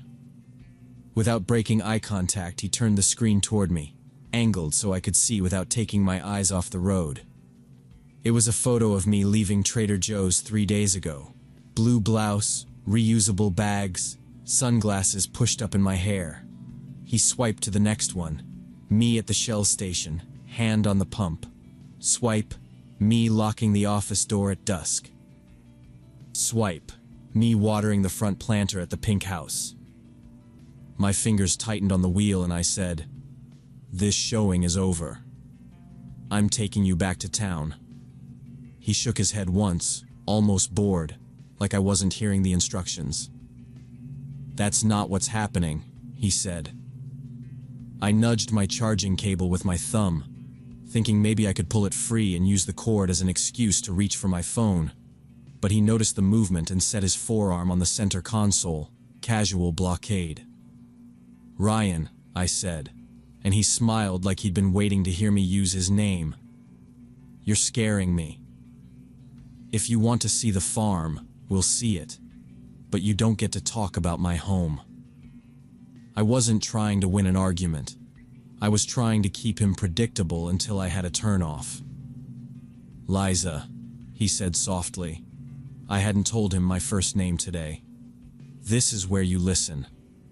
He held the phone higher, angling it so the sun wouldn't wash it out, then zoomed one of the shots until my face filled the glass. "You're predictable," he said. "Routine is safety, right? It's also a map." His voice had no heat in it, like he was giving feedback in a meeting. He tapped the edge of the screen with his thumb, patient, like this had been rehearsed. "I've got about 40 more," he said quietly. "So let's not do anything stupid like calling the cops or trying to jump out, okay?" My mind was racing, but I forced myself to think like I do on bad showings, stick to a script and give him something that sounded official. So I told him we needed to grab the lockbox key from the property manager's office at Riverbend Plaza, and said it casually like we always do that on Saturdays. And I watched his eyes while I said it, no blinking, his hand still tucked in his jacket like there was something in there. Then he asked which office, and I said, "Suite 104 by the main entrance," without hesitating, even though I had no idea what was actually in Suite 104. And after a long beat, he nodded once like he decided it wasn't worth arguing on the road where I had the wheel. So I took the next right toward the plaza. We rolled into the lot and it was packed. Rows of cars, strollers, a couple vendors setting up near the fountain, and a group of teenagers unloading folding tables and speakers from the back of a pickup, which was perfect because bodies mean witnesses. And I eased us into a spot by the main doors, camera domes right above, and killed the engine while saying, "It'll be quick," like I didn't want to waste his time. And he got out with me, close enough that our sleeves brushed, that hand still in his pocket, head angled to watch my elbows, and I walked like I knew exactly where I was going, toward the glass vestibule and the lobby beyond. The second I saw the security desk, I peeled off hard left, like I just remembered a question, and I told the guard, low voice, fast, no pauses, that the man behind me was threatening me and had been stalking me, that he had my address on his phone and had implied a weapon, and the guard looked past me and saw him and his whole face changed. He put one hand up to slow foot traffic and grabbed his radio with the other, saying code words I didn't understand, and I pointed at Ryan and Ryan's face went from blank to furious in one flick, and instead of arguing or trying to play nice, he turned and sprinted for my SUV, and two other guards were already running from the opposite entrance, but he was fast. He popped the driver door, found the fob still in the console, and the engine turned over and he jammed it in reverse. Tires chirped, people yelled, and he shot out of the lane and cut between rows, then angled toward the far exit and was gone before anyone could block him. I stayed behind the desk while the guard pulled a roll-down gate halfway and told me to keep my head low, and I called 911 while he was still on the radio, and then everything turned procedural, which helped because the responding officers asked for the timeline and I gave it to them clean. The call at 9, the fake buyer name, the drive, the shell comment, the photos on his phone, the exact words he used. And I described him: height, build, the cheap watch, the scuffed heel on his left shoe, and handed them the email chain he'd used to confirm and the number from the missed call earlier that morning. They took me to a little back room and had me write a full statement. The mall pulled footage from the exterior cams that showed him running to my SUV and me going straight to the desk. And an officer put out a bolo on my plates and said they'd ping local flock cameras. And they asked if he'd shown a weapon, and I said I hadn't seen one, just the posture and the pocket. And a detective came in and told me to assume he'd circle back for my house keys or info, so they sent a patrol to watch my street while I called a locksmith from the room, and then my broker to report the incident and request a lockbox audit for every rural listing scheduled that week. 2 days later, they found my SUV on a county road by a drainage culvert. Doors unlocked, console wiped, no fob, and the detective said the interior had been cleaned with something harsh, and the plates had a light coat of spray to blur the characters on traffic cams, which meant he planned this to at least a mid-level detail, and the phone number he'd used was a prepaid that burned out right after his last call to me, and the email was brand new with nothing else attached, and the footage gave them a decent angle on his face, but it didn't hit on anything in their system, and my case file shifted to inactive pending new info before the month was over. They never caught him, and I hate that sentence, because my routines had to change in a way that doesn't feel like a choice anymore. I don't meet clients alone, ever. I use a chaperone service for rural showings. My office has a panic button under every desk. There are cameras around my house and on my porch, and pointed at my driveway, and I still do the job because it's what I'm good at. But I check my mirrors at every light, and I scan gas stations before I pull in. And if a man in business casual walks toward our storefront, my stomach drops like I missed a step on the stairs.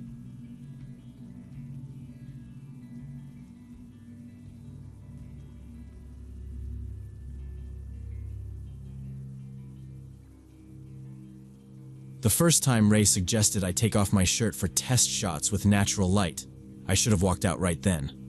But I'm getting ahead of myself. That summer after junior year, I needed money and found this ad in the local paper. A photographer needed an assistant for portrait shoots, helping with equipment and learning the trade. Sounded perfect. When I called, this guy Ray picked up and explained he specialized in portraits. He even offered to drive me to his studio since it wasn't near any bus lines. My mom talked to him on the phone for like 2 minutes and gave me the green light, which honestly seems insane now. On the drive over, Ray mentioned his last assistant was also a high school kid, now 19, and they'd become really close, working on big projects together.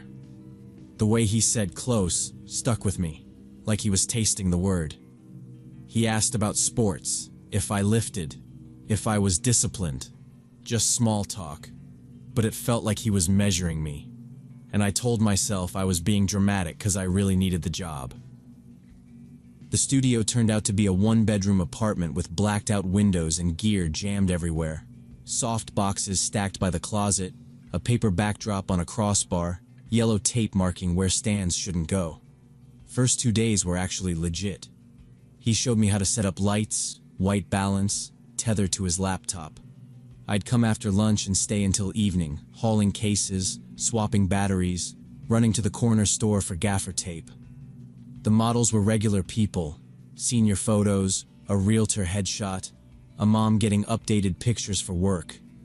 He called me kiddo and kept it professional, and I started to relax. Then on day 3, he asked me to stay late to discuss future projects and pulled out a bottle of wine. When I said I was underage, he laughed and said, "My assistants always have a glass. No big deal." He started showing me photos of his previous helper, and the pictures got progressively more personal, clearly not shot in any session I'd helped with beach, bedroom, mirror, his lighting studies. He moved closer, hand on my shoulder like he was checking my posture, and asked if I'd ever thought about being in front of the camera. I told him I was there to learn the job, not model. He shrugged and poured more wine, kept talking about brand campaigns and doors that open when you trust the process. When I left, he hugged me a second longer than normal. It wasn't a grope or anything, just too long. After that night, everything felt different. He started touching me more during explanations, straightening a collar that didn't need straightening, brushing my arm while I held the reflector, offering to massage my shoulders because I carried tension for a 17-year-old.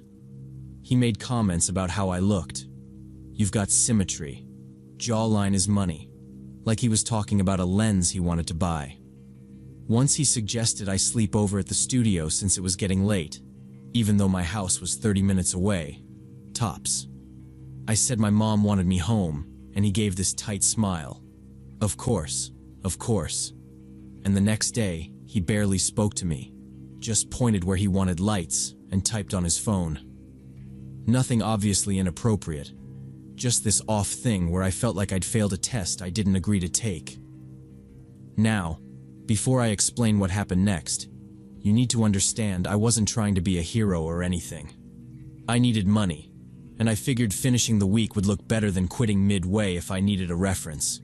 That was my logic, not bravery. And maybe I hoped I was reading it wrong, that I'd show up and we'd be back to ISO, aperture, and bring me the 85. Day 5 started normal. Carry the gray seamless, clamp the V flat, wipe fingerprints off the 85 he liked, charge the flashes. He said a client canceled and we could use the time for tests. He pulled the blinds to get strips of sunlight across the backdrop, set a stool in the beam, tethered the camera. Jump in for a sec so I can dial exposure, he said, easy voice, like it was no big deal. I sat with the reflector in my lap while he metered and took a few frames. Okay, he said. Now let's see bone structure. Shirt off. Just for a minute. I felt my face heat up, but my voice came out steady. I said I wasn't comfortable with that, and I was done. I told him I wouldn't be coming back. He stared like I'd misheard him. Asked if I was serious. I said yes. He took a breath, nodded once, and said, "All right. Let's get you home." No argument, no guilt trip, nothing. Weirdly, he didn't try to save it. He closed the laptop, killed the lights, and told me to grab my stuff. I slid my notebook into my backpack and did a quick scan so I wouldn't leave anything that made me come back. I even checked under the stool, which makes no sense, but my brain was sprinting. He walked me to the door like I was a delivery he needed to drop off before dinner. In the hallway, his hand hovered near my shoulder like muscle memory he'd caught mid-air. We went down the stairs without talking. At the curb, he unlocked the passenger side and waited while I buckled up. Habit. And also, I didn't want to give him a reason to stop. He drove the speed limit, both hands on the wheel, not even glancing over when I said I could get out at the main road. He just kept going. The ride back was silent. I didn't think much about it for years. I told my mom the job was boring, lots of cleaning, not much actual camera time, and I found something else bussing tables, which paid cash, and nobody asked me to take my shirt off at a restaurant. Then in college, sophomore year, I read this article about grooming in a class I took to fill credits, family violence and prevention, and it was like someone printed a checklist with Ray's name at the top. Isolated location, check. Building trust through teaching and praise, check. Gradually blurring boundaries, check.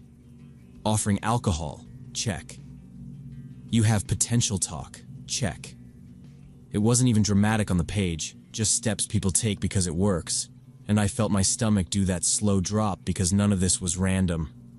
His previous assistant probably went through the same process and didn't get out in time, and I hated that my first thought back then was, maybe I'm overreacting, instead of, this is a pattern.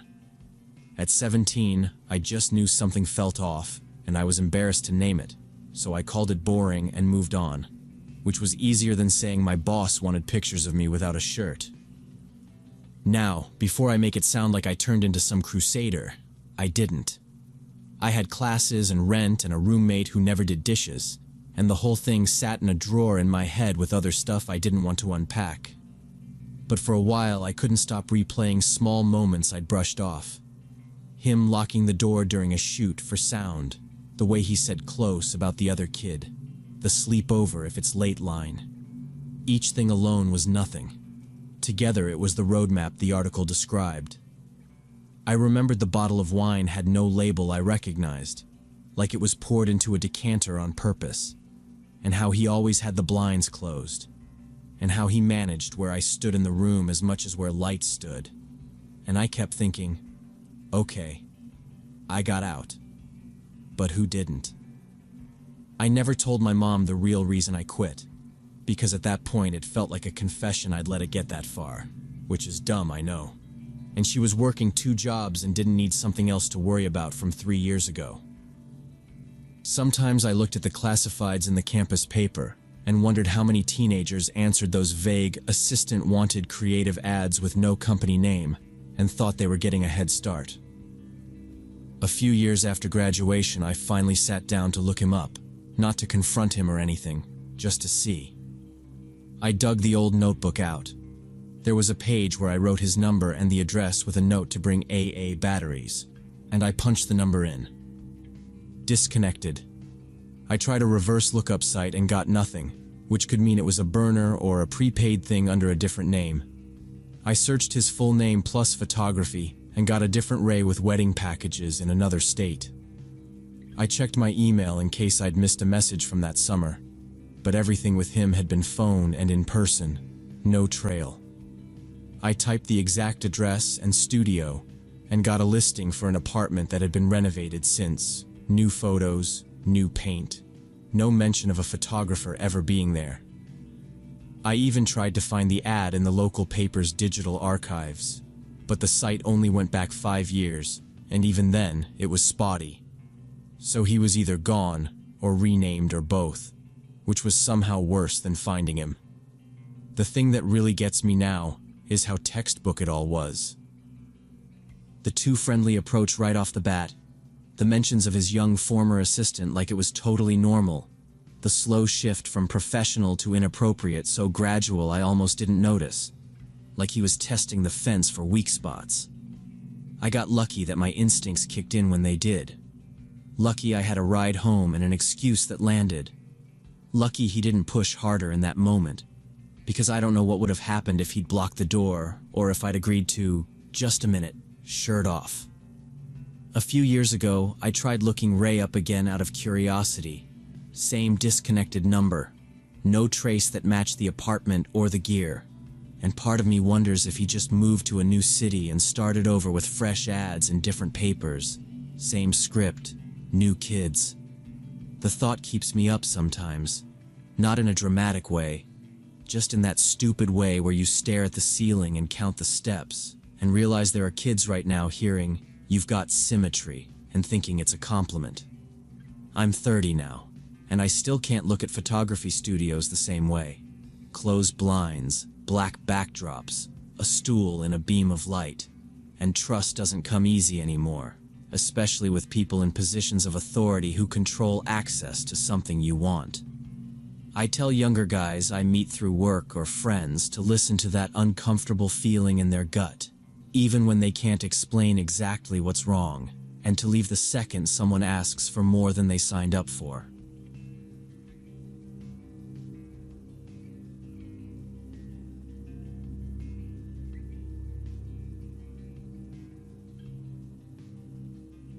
I used to work the night shift as a nurse at a small clinic about 30 minutes from my home.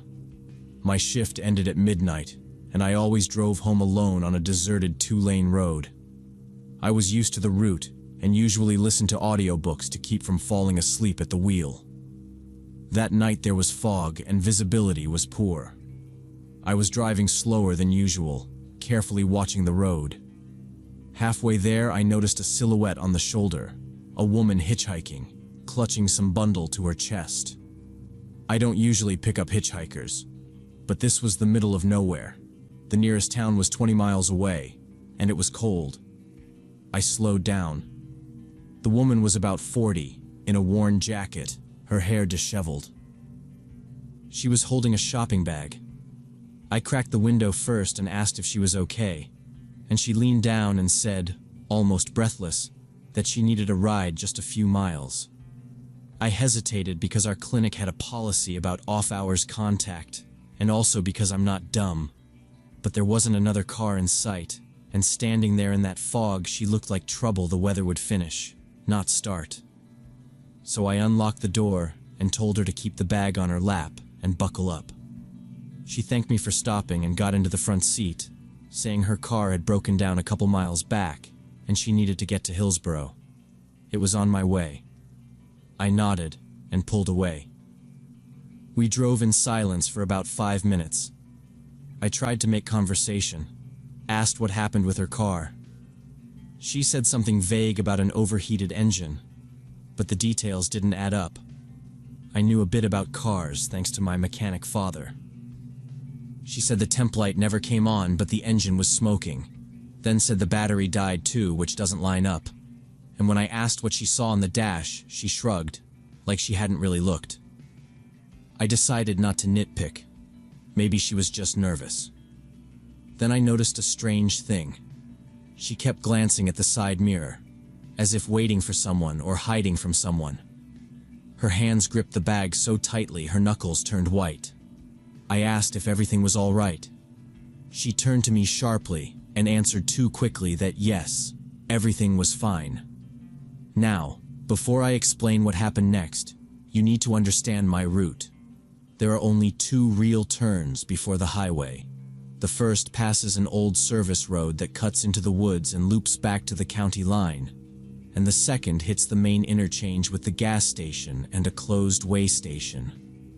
I've taken that road for years, and I know which shortcuts actually save time and which just sound like they do when someone wants you off the main drag. Then she added that I could turn onto the old road through the woods, saying it would be faster. I knew that road. It was longer, not shorter, and led in the opposite direction from Hillsborough. My instinct told me something was wrong. I said no, sorry, I'd take the main road. The atmosphere in the car immediately changed. The woman fell silent, but I could feel her staring at me. She shifted the bag like it was heavy on one side, tucked it between her knees, and I heard something lightly knock against the paper. Maybe a jar, maybe metal. I couldn't tell over the wipers. I kept both hands at 10 and 2 and told myself not to overreact.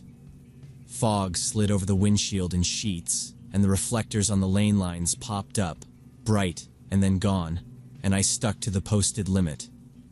A minute later, she asked if she could make a call. Her phone had died. I said sure, and reached for my bag on the back seat at the next straightaway, because I keep a spare charger and an old work phone in there for patients who get stranded after hours.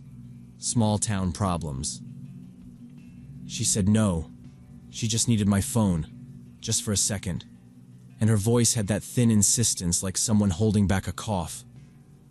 I told her I don't hand my phone to anyone while driving and I could plug hers in at the station. She went quiet, then asked who was on call at the clinic tonight, like she knew the place. That put me on edge, 'cause I don't introduce myself to strangers like that, and I hadn't said where I worked.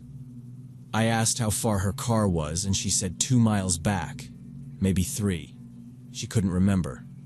Then tried again about the old road, said there were fewer cops that way.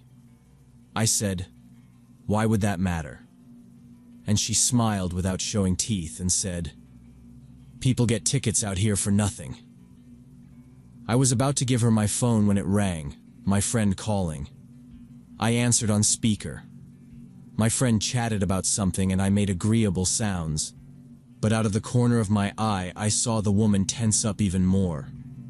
She kept smoothing the bag like she was calming a pet, eyes flicking to the mirror every few seconds as if expecting headlights to rise behind us. My friend asked if I was still on the back road, and I said yes. And she launched into a dumb story about a coworker, and I let her talk because the voice filled the car and made me feel like I wasn't alone with this stranger, and also, I'll admit it, it told the stranger I wasn't isolated. The woman finally whispered, almost to herself, you can just drop me before the lights. And then louder, actually, could you pull over right after the bend? I'll walk from there. I said that wouldn't be safe in the fog and that we were close. When the conversation ended, I said in 5 minutes there'd be a gas station where she could charge her phone. She suddenly said, stop here, like she decided it before I spoke. We were in the middle of the woods, still 3 miles from the gas station by the mile markers. I told her I'd take her to the station. There would be people, chargers, maybe a tow number posted. She cut me off.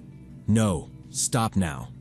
And her hand hovered near the door handle like she might bail even if I didn't.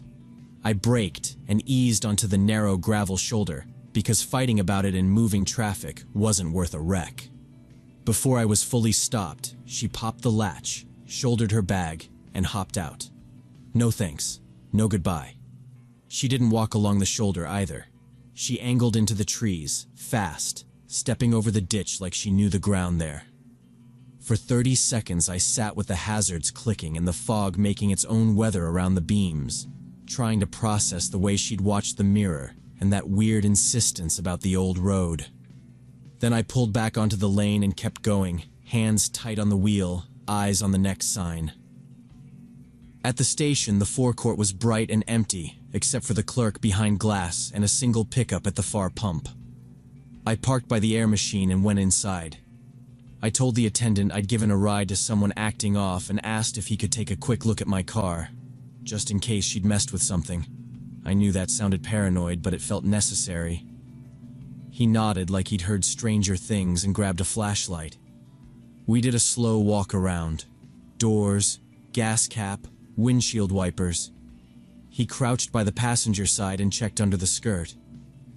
"Looks fine," he said. And then he asked if I wanted him to check the trunk because sometimes people swipe roadside emergency kits, flares, that kind of thing. I hit the release. He lifted the lid, played the light over the spare and jumper cables, then paused. This yours?" There was a black duffel jammed tight against the back seat wall, not mine. It hadn't been there when I left work. My trunk only had the kit and a folded blanket from last winter.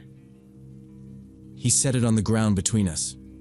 It was weighty, but not crazy heavy, soft-sided, zipper taped at one end with a piece of clear packing tape like someone had closed it in a hurry. I didn't touch it. He looked at me. I shook my head. "Not mine," I said. He tugged the zipper just enough to peek and then zipped it back. "You should see this." We stepped inside under the camera, onto the tiled entry, and opened it on the counter so both of us and the camera had a clear view. Inside were bundled stacks of cash and rubber bands, mixed bills but mostly 20s, plus a small wallet insert with 2 credit cards and a folded paper with hand-scribbled totals. Different names on the cards, neither of them the woman in my passenger seat, if that was even her name, which I realized I never got. The attendant didn't waste time. He lifted the phone and called the sheriff's office, gave our location and a quick version of what I'd said. He told me to lock my car and wait inside. 2 deputies arrived maybe 8 minutes later. Their ETA matched the distance to the substation. One stayed with us. One looked at my car. Then they both took photos of the bag and the contents. I answered questions. Where I'd picked her up, what she wore, what she said about Hillsborough and the old road, the way she'd watched the mirror. I explained the phone call and how she'd bailed the minute we kept to the main route. The deputy asked if we'd stopped anywhere else. Number. He nodded like it fit a pattern. He said a string of store robberies had run north along the county line the last 2 nights. Small convenience stores hit fast right before close. Suspects described as 1 woman and at least 1 male accomplice waiting nearby. The totals on the paper matched what had been taken from 2 shops that evening, down to the change roll count. They told me the old road cut to a turnout where cell service died and cameras didn't cover, and it was a spot they knew people used for exchanges. The working theory, he said, was she was trying to steer me there so a car could meet us. They'd grab the duffel from my trunk. Why risk their plates on a stop when they could use mine? And I'd be told to keep driving, or worse, depending on whether I was alone. When I answered my friend's call, that changed the calculation. Now I had a real-time witness to my route and timing, which spooked her. The deputy asked if she touched anything else, and I remembered she'd been fidgeting with the door pocket, so he swabbed it and the handle for prints. They kept the duffel and took my statement. They asked if I wanted an escort home. I said yes, because I'm not trying to be brave for no reason. A cruiser tailed me to my street, then peeled off after I waved from my driveway and checked my back seat like I always do after night shifts. They never found her. The department called me a week later to say the cards were stolen and the cash traced to the robberies by the strap counts. The prints were partials, nothing in the system. I drive the same road now, but I don't stop for anyone. Not anymore. And I pop the trunk before I ever get behind the wheel. Sometimes, when the fog lays low and the trees close in and there's no one behind me, I think about how close that was. If my friend hadn't called right then, if I'd taken that old road like she wanted, and I picture that turnout and a second car waiting with its lights off, then I just keep going.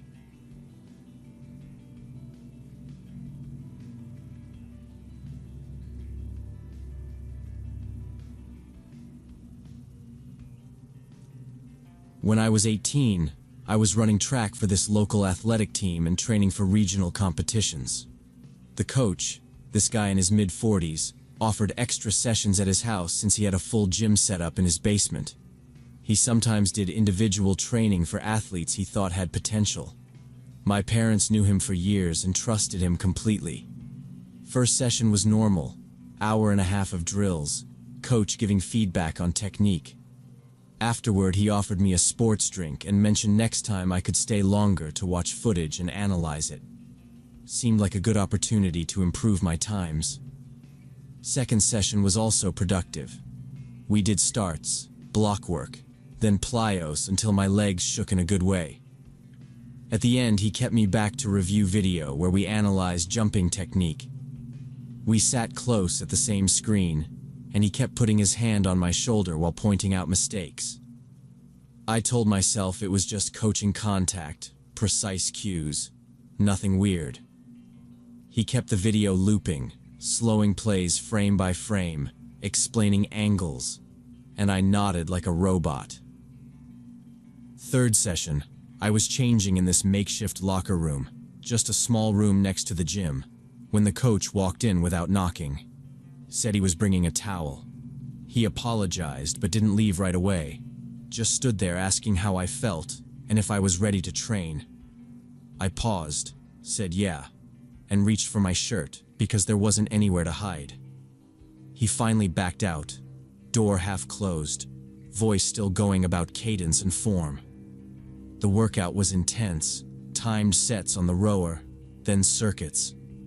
Afterward, he again suggested staying for video analysis. This time, he showed not just athletic footage, but personal videos from past trips, the team hanging out after races. I noticed the camera often focused on athletes in the locker room, filmed without them knowing. When I pointed it out, he laughed and said it was just behind-the-scenes stuff for motivation.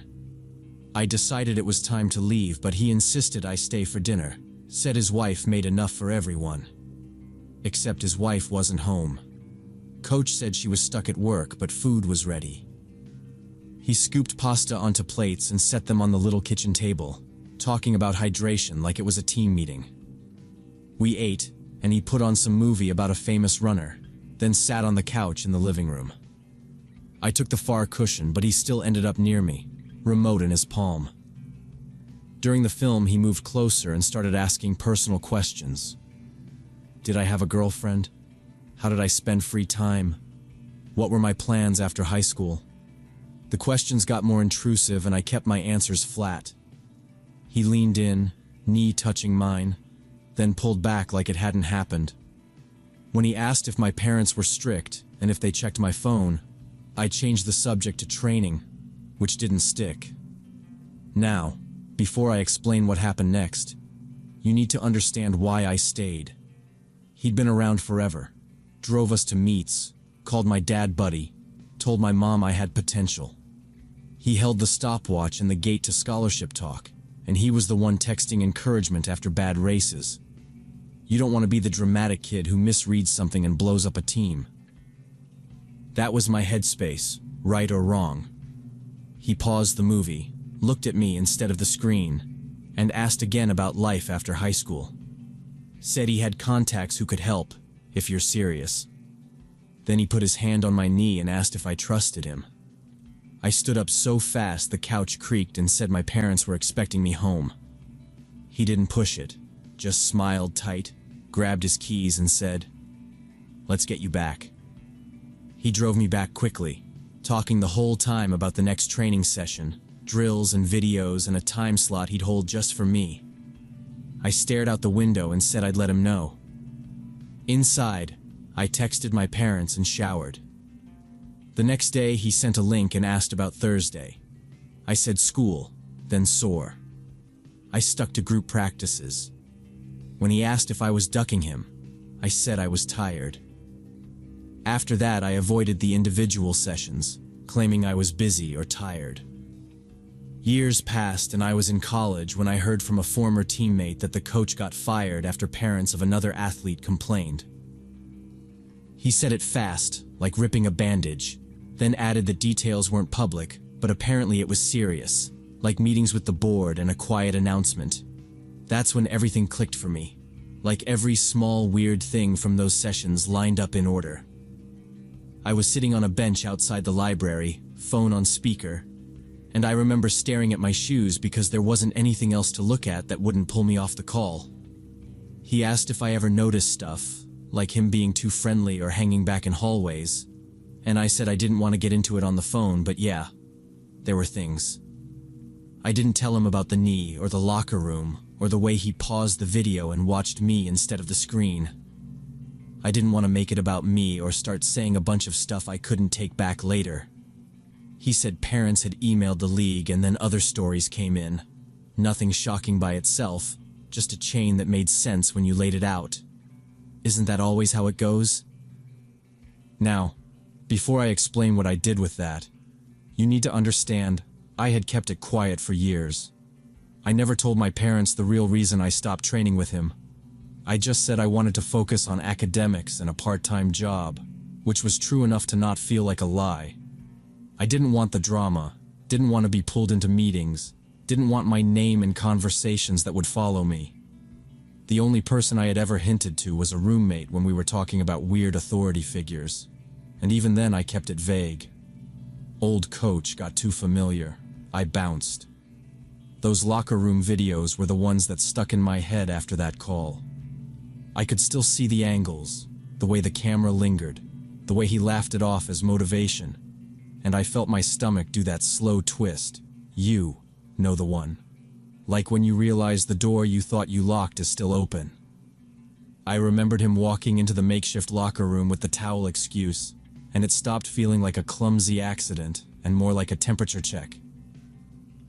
Building trust through professional help, isolating with the extra work, crossing small lines that seemed harmless in the moment, asking personal questions to draw a map of my boundaries.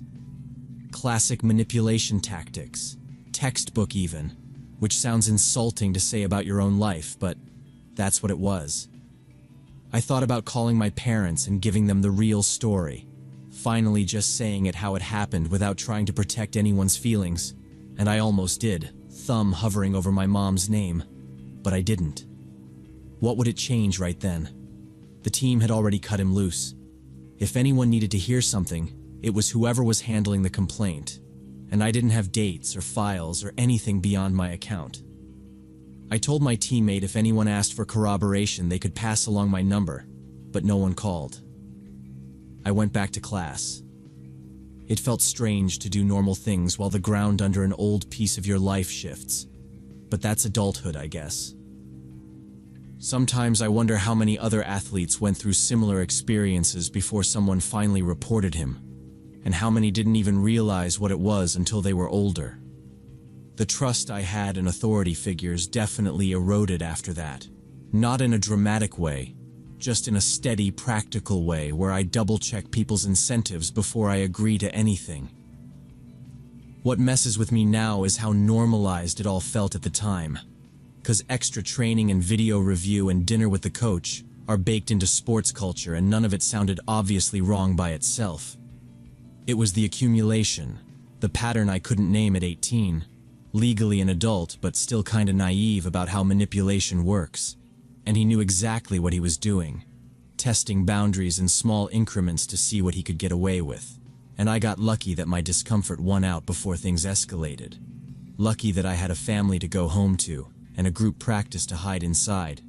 And yeah, I heard through the grapevine years later that some parents tried to press charges but nothing stuck, because there wasn't concrete evidence, no clear video or confession or whatever prosecutors need. And last I checked, he'd moved to another state, probably coaching somewhere else now under some new program name, which is the part that keeps me up. Like I picture a kid sitting on that same couch, watching a movie about a famous runner, answering personal questions he doesn't know how to shut down. And I'm in my 30s now, and I still think about how easy it is to be polite when you should be loud. How simple it feels to explain away the wrongness as awkwardness. And how trust comes hard these days, especially with people in positions of power over young athletes.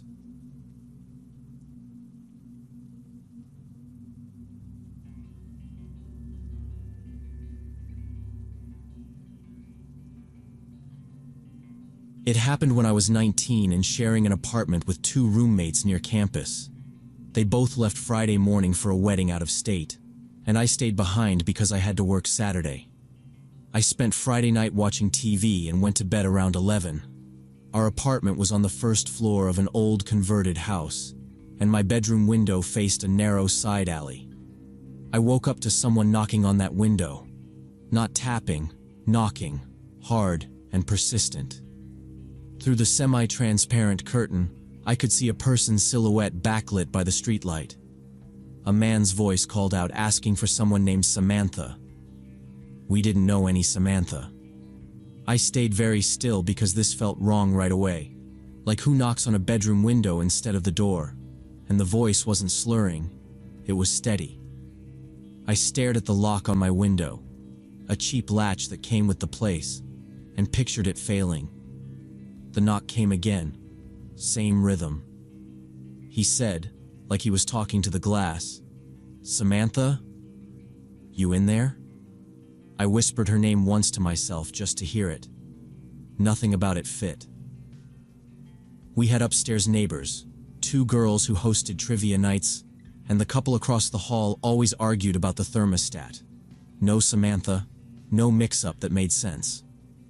Now, before I explain what happened next, you need to understand our layout. Tiny living room at the front, short hallway, bathroom in the middle, my room off the hall, kitchen at the back with a door to the shared yard. Two locks on the front because the old knob was finicky, and a metal dowel we kept for the back slider when we remembered. I was trying to remember. The man knocked a third time, louder, and said he could see the light and knew someone was home. Then he said he forgot his keys and needed her to open the door. I stayed frozen in bed, not answering. The knocking came again, louder this time.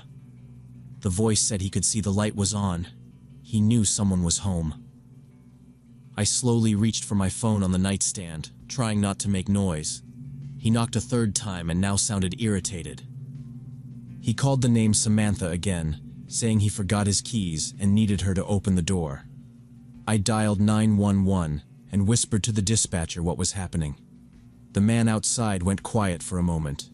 Then I heard footsteps crunching on the gravel in the alley, moving away from my window. I thought maybe he'd given up and left. The dispatcher's voice stayed calm, asked for my address twice to confirm, asked if I could get somewhere safe, told me not to approach any doors. I kept my voice low, told her I was alone and that I hadn't answered him. It got quiet enough that I could hear the fridge kick on. Then, from the front room, the handle turned. Just a careful test, then a sharper jiggle like he was feeling the deadbolt. I whispered, "He's at the front door now." And she told me officers were en route and to stay on the line. He rattled it once, then stopped. I held my breath, counting in my head. Then I heard the front door handle being tried. Someone was turning it, testing if it was locked. Thank God I'd locked it. But then I remembered. The back door in the kitchen that led to the shared yard. I'd opened it earlier to let in fresh air and forgot to lock it. I jumped out of bed and ran toward the kitchen to lock it, but stopped in the hallway. Through the kitchen window I saw a shadow. Someone was standing right outside the back door. I could see the outline of a person through the frosted glass. I backed away slowly and locked myself in the bathroom, the only room without windows. Sitting on the bathroom floor, I kept whispering updates to the 911 dispatcher, saying I could still see the shadow at the back door and that I hadn't made any noise besides talking to her. And she kept me focused with short questions like, "Can you barricade? Can you stay put? Are you alone?" I heard sirens a few minutes later, not close, and then suddenly close, and the sounds outside stopped like someone froze. A man's voice called, "Police," from the front, a knock that sounded official, and the dispatcher told me to stay where I was until they verified. They announced again, used my name after the dispatcher relayed it, and she finally said, "Okay, that's them. Answer." Two officers moved through the apartment fast, flashlights low on the floors and up around the frames, and one said, "Back doors compromised." The kitchen door was slightly ajar. The security chain had caught and was pulled tight, the bracket a little bent like someone leaned their weight into it. The knob had fresh scuffs, and the thin frosted glass showed a dull smear where an arm had rested. I told them I might have left it unlocked earlier, and the officer nodded once and said that's why the chain was a good call. It bought time. He asked if anyone else had a key. I said no, my roommates were out of state. They walked the yard with their lights, and there were fresh shoe prints in the dirt outside both my bedroom window and the back door. Clear treads with a worn patch on the outer edge, like the person dragged one foot a little. One officer took photos and used his pen for scale, and the other asked me to repeat everything. The names, the knocks, the order, whether he sounded drunk. I told him the voice was steady, and he kept calling Samantha like he had a script. And when I went quiet, he moved. First the front handle, then the back. They checked the windows from the outside and showed me where the gravel was scuffed like someone pivoted. They checked the upstairs unit and the back gate while I stayed in the hallway with the dispatcher still on speaker. And a few minutes later, the officers said the yard latch was fine. No pry marks, no one hiding, nobody on the street. One of them pointed to the way the gravel was disturbed under the window and said it looked like the person had been standing there a while. The other cleared me to step out and asked if we knew any Samantha or a Mike. I said no to both and gave them my roommate's name so they could confirm later. The next day, our landlord came by after I left him a voicemail, and he stood in the kitchen staring at the bent chain like it was personally insulting. He said, "We'll replace the chain and the strike plate," and he brought longer screws so the frame wouldn't tear out so easy. Neighbors came out when the squad car returned to ask around, and the upstairs girls told the officers nobody named Samantha lived in our building. The couple across the hall said the same, and nobody knew a Mike either. The officers said it might have been a burglar using a tactic to see if anyone was home. The fake name and key story. And they handed me a case number and told me to call if anything else happened. They suggested a motion light for the yard and to keep the curtains fully closed. That night I slept on the couch with every light on, not because lights help, but because it made it easier to see the locks. I wedged a chair under the back knob even though the chain was new, and I set a metal mixing bowl on top so I'd hear it crash if the door moved, my dad's dumb bell alarm trick. Nothing happened. Still, every little pop made me sit up, and when my roommates got back Sunday, I walked them through everything start to finish and showed them the prints that hadn't blown away yet. But I don't think it was just a burglar. Burglars want empty houses, not occupied ones. And this person knew someone was inside and tried anyway. He tried the front, then waited, then went straight to the back after acting like he belonged at my window, calling a fake name in that steady voice like he had a right to be let in. What would have happened if I'd opened that window even an inch? What would have happened if I'd believed the story about forgotten keys? What would have happened if I hadn't locked the front door? I moved out 2 months later, couldn't sleep in that room anymore. Every time I heard a noise outside, I'd bolt upright and wait for that knock. 8 years later, I still triple-check every lock before bed.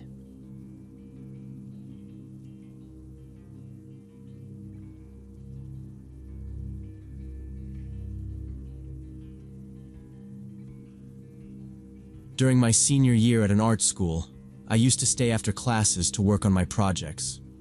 We had this basic system where if you were going to stay late, you had to stop by the front office window and tell the administrator so they could jot your name on a clipboard. Nothing fancy, but they kept track of who was in the building after hours. That day, I wasn't even planning on staying. The bus picked us up at 3:15 and I was already mentally done. But when I got to my locker, I realized I'd left the stupid key at home. My jacket was in there, plus my lunch money and my bus card. Yeah, I know. Dumb. I wasted a couple minutes trying the usual tricks, tugging the latch, tapping the lock like somehow it'd take pity on me. Then I jogged outside anyway, just in case. But the bus was already turning out of the loop. I went back in. It was like 3:25 and the halls were thinning fast. Just a few kids clacking past in dance shoes and the janitor pushing a bin. I called my mom from the stairwell and she said she had an important meeting and could come as early as possible but not before 6. I said, okay, fine. I'll find somewhere to sit. I figured the library would be best, because at least there were chairs and outlets. But when I walked in, the librarian was rolling a cart toward the door with her purse on it, and she said, "Sorry, Monday's a short day. I close at 4. You'll have to head out." I asked if I could just stay one corner until my ride, and she did that sympathetic face and still said no. Rules. I drifted the hall for a minute. A couple art kids I knew were carrying portfolios to an after-school critique, and a ceramics kid brushed past smelling like clay. But by 4, I didn't see anyone else.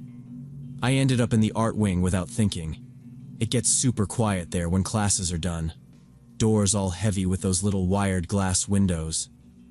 I sat on a windowsill where my cell had 2 bars and scrolled. Nothing important, just doom scrolling to kill time. And honestly, I was more annoyed than anything else because my jacket was in the locker, and it was getting colder in the building for no reason. Old vents. Around 4:30, the loudspeaker cracked on with this burst of static, which made me flinch. Then a voice, our VP, flat and clipped, said, "Lockdown is being declared. Everyone take shelter immediately. This is not a drill." The words didn't even sound real. I sat there like, wait, what am I supposed to do? 'Cause the corridor was empty and I wasn't in a classroom. I hopped off the sill and grabbed the nearest handle. Locked. Next door. Locked. I tried the one across the hall, rattled it, nothing. My brain did that strobe thing, like I was thinking too fast to land on anything, and I kept glancing toward both ends of the hallway like someone would appear with directions. Nothing. Another announcement didn't come. Just the building hum. I started moving fast, not running yet, checking doors as I went. Printmaking, dark room, senior studio, all dead-bolted. My phone had 1 bar now, and I texted my mom lockdown and hit send, not even sure it went through. The art wing has that long T-shaped corridor, so I cut left, tried 2 more doors, same story. And by then my stomach dropped because the place felt too quiet. I told myself it was probably some neighborhood thing, like the cops called it in, but that didn't tell me where to hide.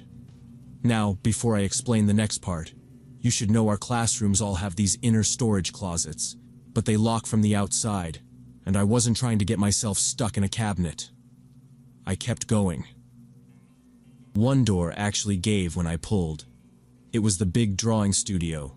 The one with a dozen easels and those tall metal shelves with student canvases slotted in. I slipped inside and eased the door shut, pressing the latch to make sure it caught without slamming. The windows were large, but the blinds were down. That helped. And the emergency light over the sink glowed a dull little rectangle. I dropped to a crouch behind the shelf loaded with canvases. You could wedge yourself between the bottom shelf and the wall if you turned sideways. And I held my phone to stop it buzzing or lighting up. I could hear my own breath, which was stupid loud, so I tried breathing shallow, mouth closed, which just made my chest tight. For maybe 5 minutes it was nothing. The kind of nothing where you start wondering if you imagined the announcement, and you're just gonna sit until the custodian yells at you to go home. Then there was a sound in the corridor. At first I thought footsteps, but it wasn't. It was more like a slow drag or scraping, metal on tile, and it moved, paused, moved again. A sharp bang came after, like someone hit a locker door with something heavy. Another bang, closer. I pictured someone going down the line, trying handles, maybe hitting the metal to see if anyone jumped, which is the kind of thought you hate having but you can't stop. I checked for another exit. Some rooms have connecting doors, but this one didn't. Just the one door, and the windows I wasn't touching. The scraping passed the room, and my shoulders eased, and then the door handle clicked. I don't know if they were checking every door or if they'd seen the light from the emergency sign under the threshold, but the latch depressed and the door edged inward. I flattened myself against the shelf and kept my hands off anything that could slide or clatter. The door closed softly behind whoever it was. I heard breathing, like steady, not winded, and slow, deliberate steps, one at a time. The person moved between the easels. I pressed against the wall behind the shelf, trying not to breathe. The footsteps stopped on the other side. I was sure I was about to be found. A loud voice rang out in the corridor. "Police, come out with your hands up." The person in the studio cursed, bumped an easel, and rushed to the door. He ran out. I heard shouting, quick commands, a scuffle on tile, a hard thud, then quiet. I stayed put. My phone buzzed and I killed the screen. I counted slow, lost it, started again. Keys rattled. The door hinges clicked like someone brushed them, and I pressed my shoulder into the cinder block. After about 10 minutes, a flashlight swept the canvases, and a man's voice said, "Police. Anyone in here?" I said yes, and stood with my hands up. The officer wore a vest and had a name patch. He asked if I was hurt, and if I'd seen the suspect. I said no, and told him the guy ran when the announcement came. He nodded, told me to follow, and said not to touch anything. The corridor looked wrong. 2 locker doors were bent outward. Screws and a padlock lay in a line. A rolling chair was flipped by the lab door. Another officer met us at the T and said, "He's detained by the stairwell." My escort turned me away. They brought me to the front office where the administrator kept the after-hours clipboard. She had it open, phone to her shoulder. She slid a cup of water toward me I didn't drink. They took my name, grade, what room I'd sheltered in, what I'd heard. The officer asked who could pick me up. I gave my mom's number. He called and told her I was safe in the office. Now, before I explain the next part, you have to know our school is small and rumors stick. The officer came back from a radio call and said they'd ID'd him as a former student expelled last year after threatening a teacher during critique.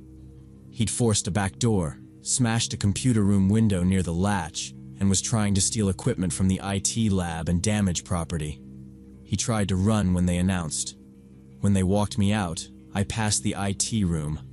The pane was spidered and punched through, and glass grit crunched under the officer's boot. Down the art wing, 3 lockers were caved in like they'd been tested with a bar. The custodian stood with thick gloves and a dustpan, but waited for photos. Outside, red and blue lights washed the doors. An unmarked car idled at the curb. My phone buzzed with a missed call from Mom and a text from a friend. I said I was with the police and they'd call her. Mom came early and picked me up. The office called and she left the meeting. And in the car, I kept replaying when he stood on the other side of the shelf, his breathing steady enough that I could almost feel it. And if the police hadn't hit the hallway, then he would have rounded the shelf, and I would have been stuck. And afterward, the school did what schools do. New cameras, a better backdoor lock, stricter sign-out. And for weeks, I couldn't shake that it was luck, because that shelf wasn't a good hiding place, and the gaps between the canvases showed my cheek and the edge of my shoe.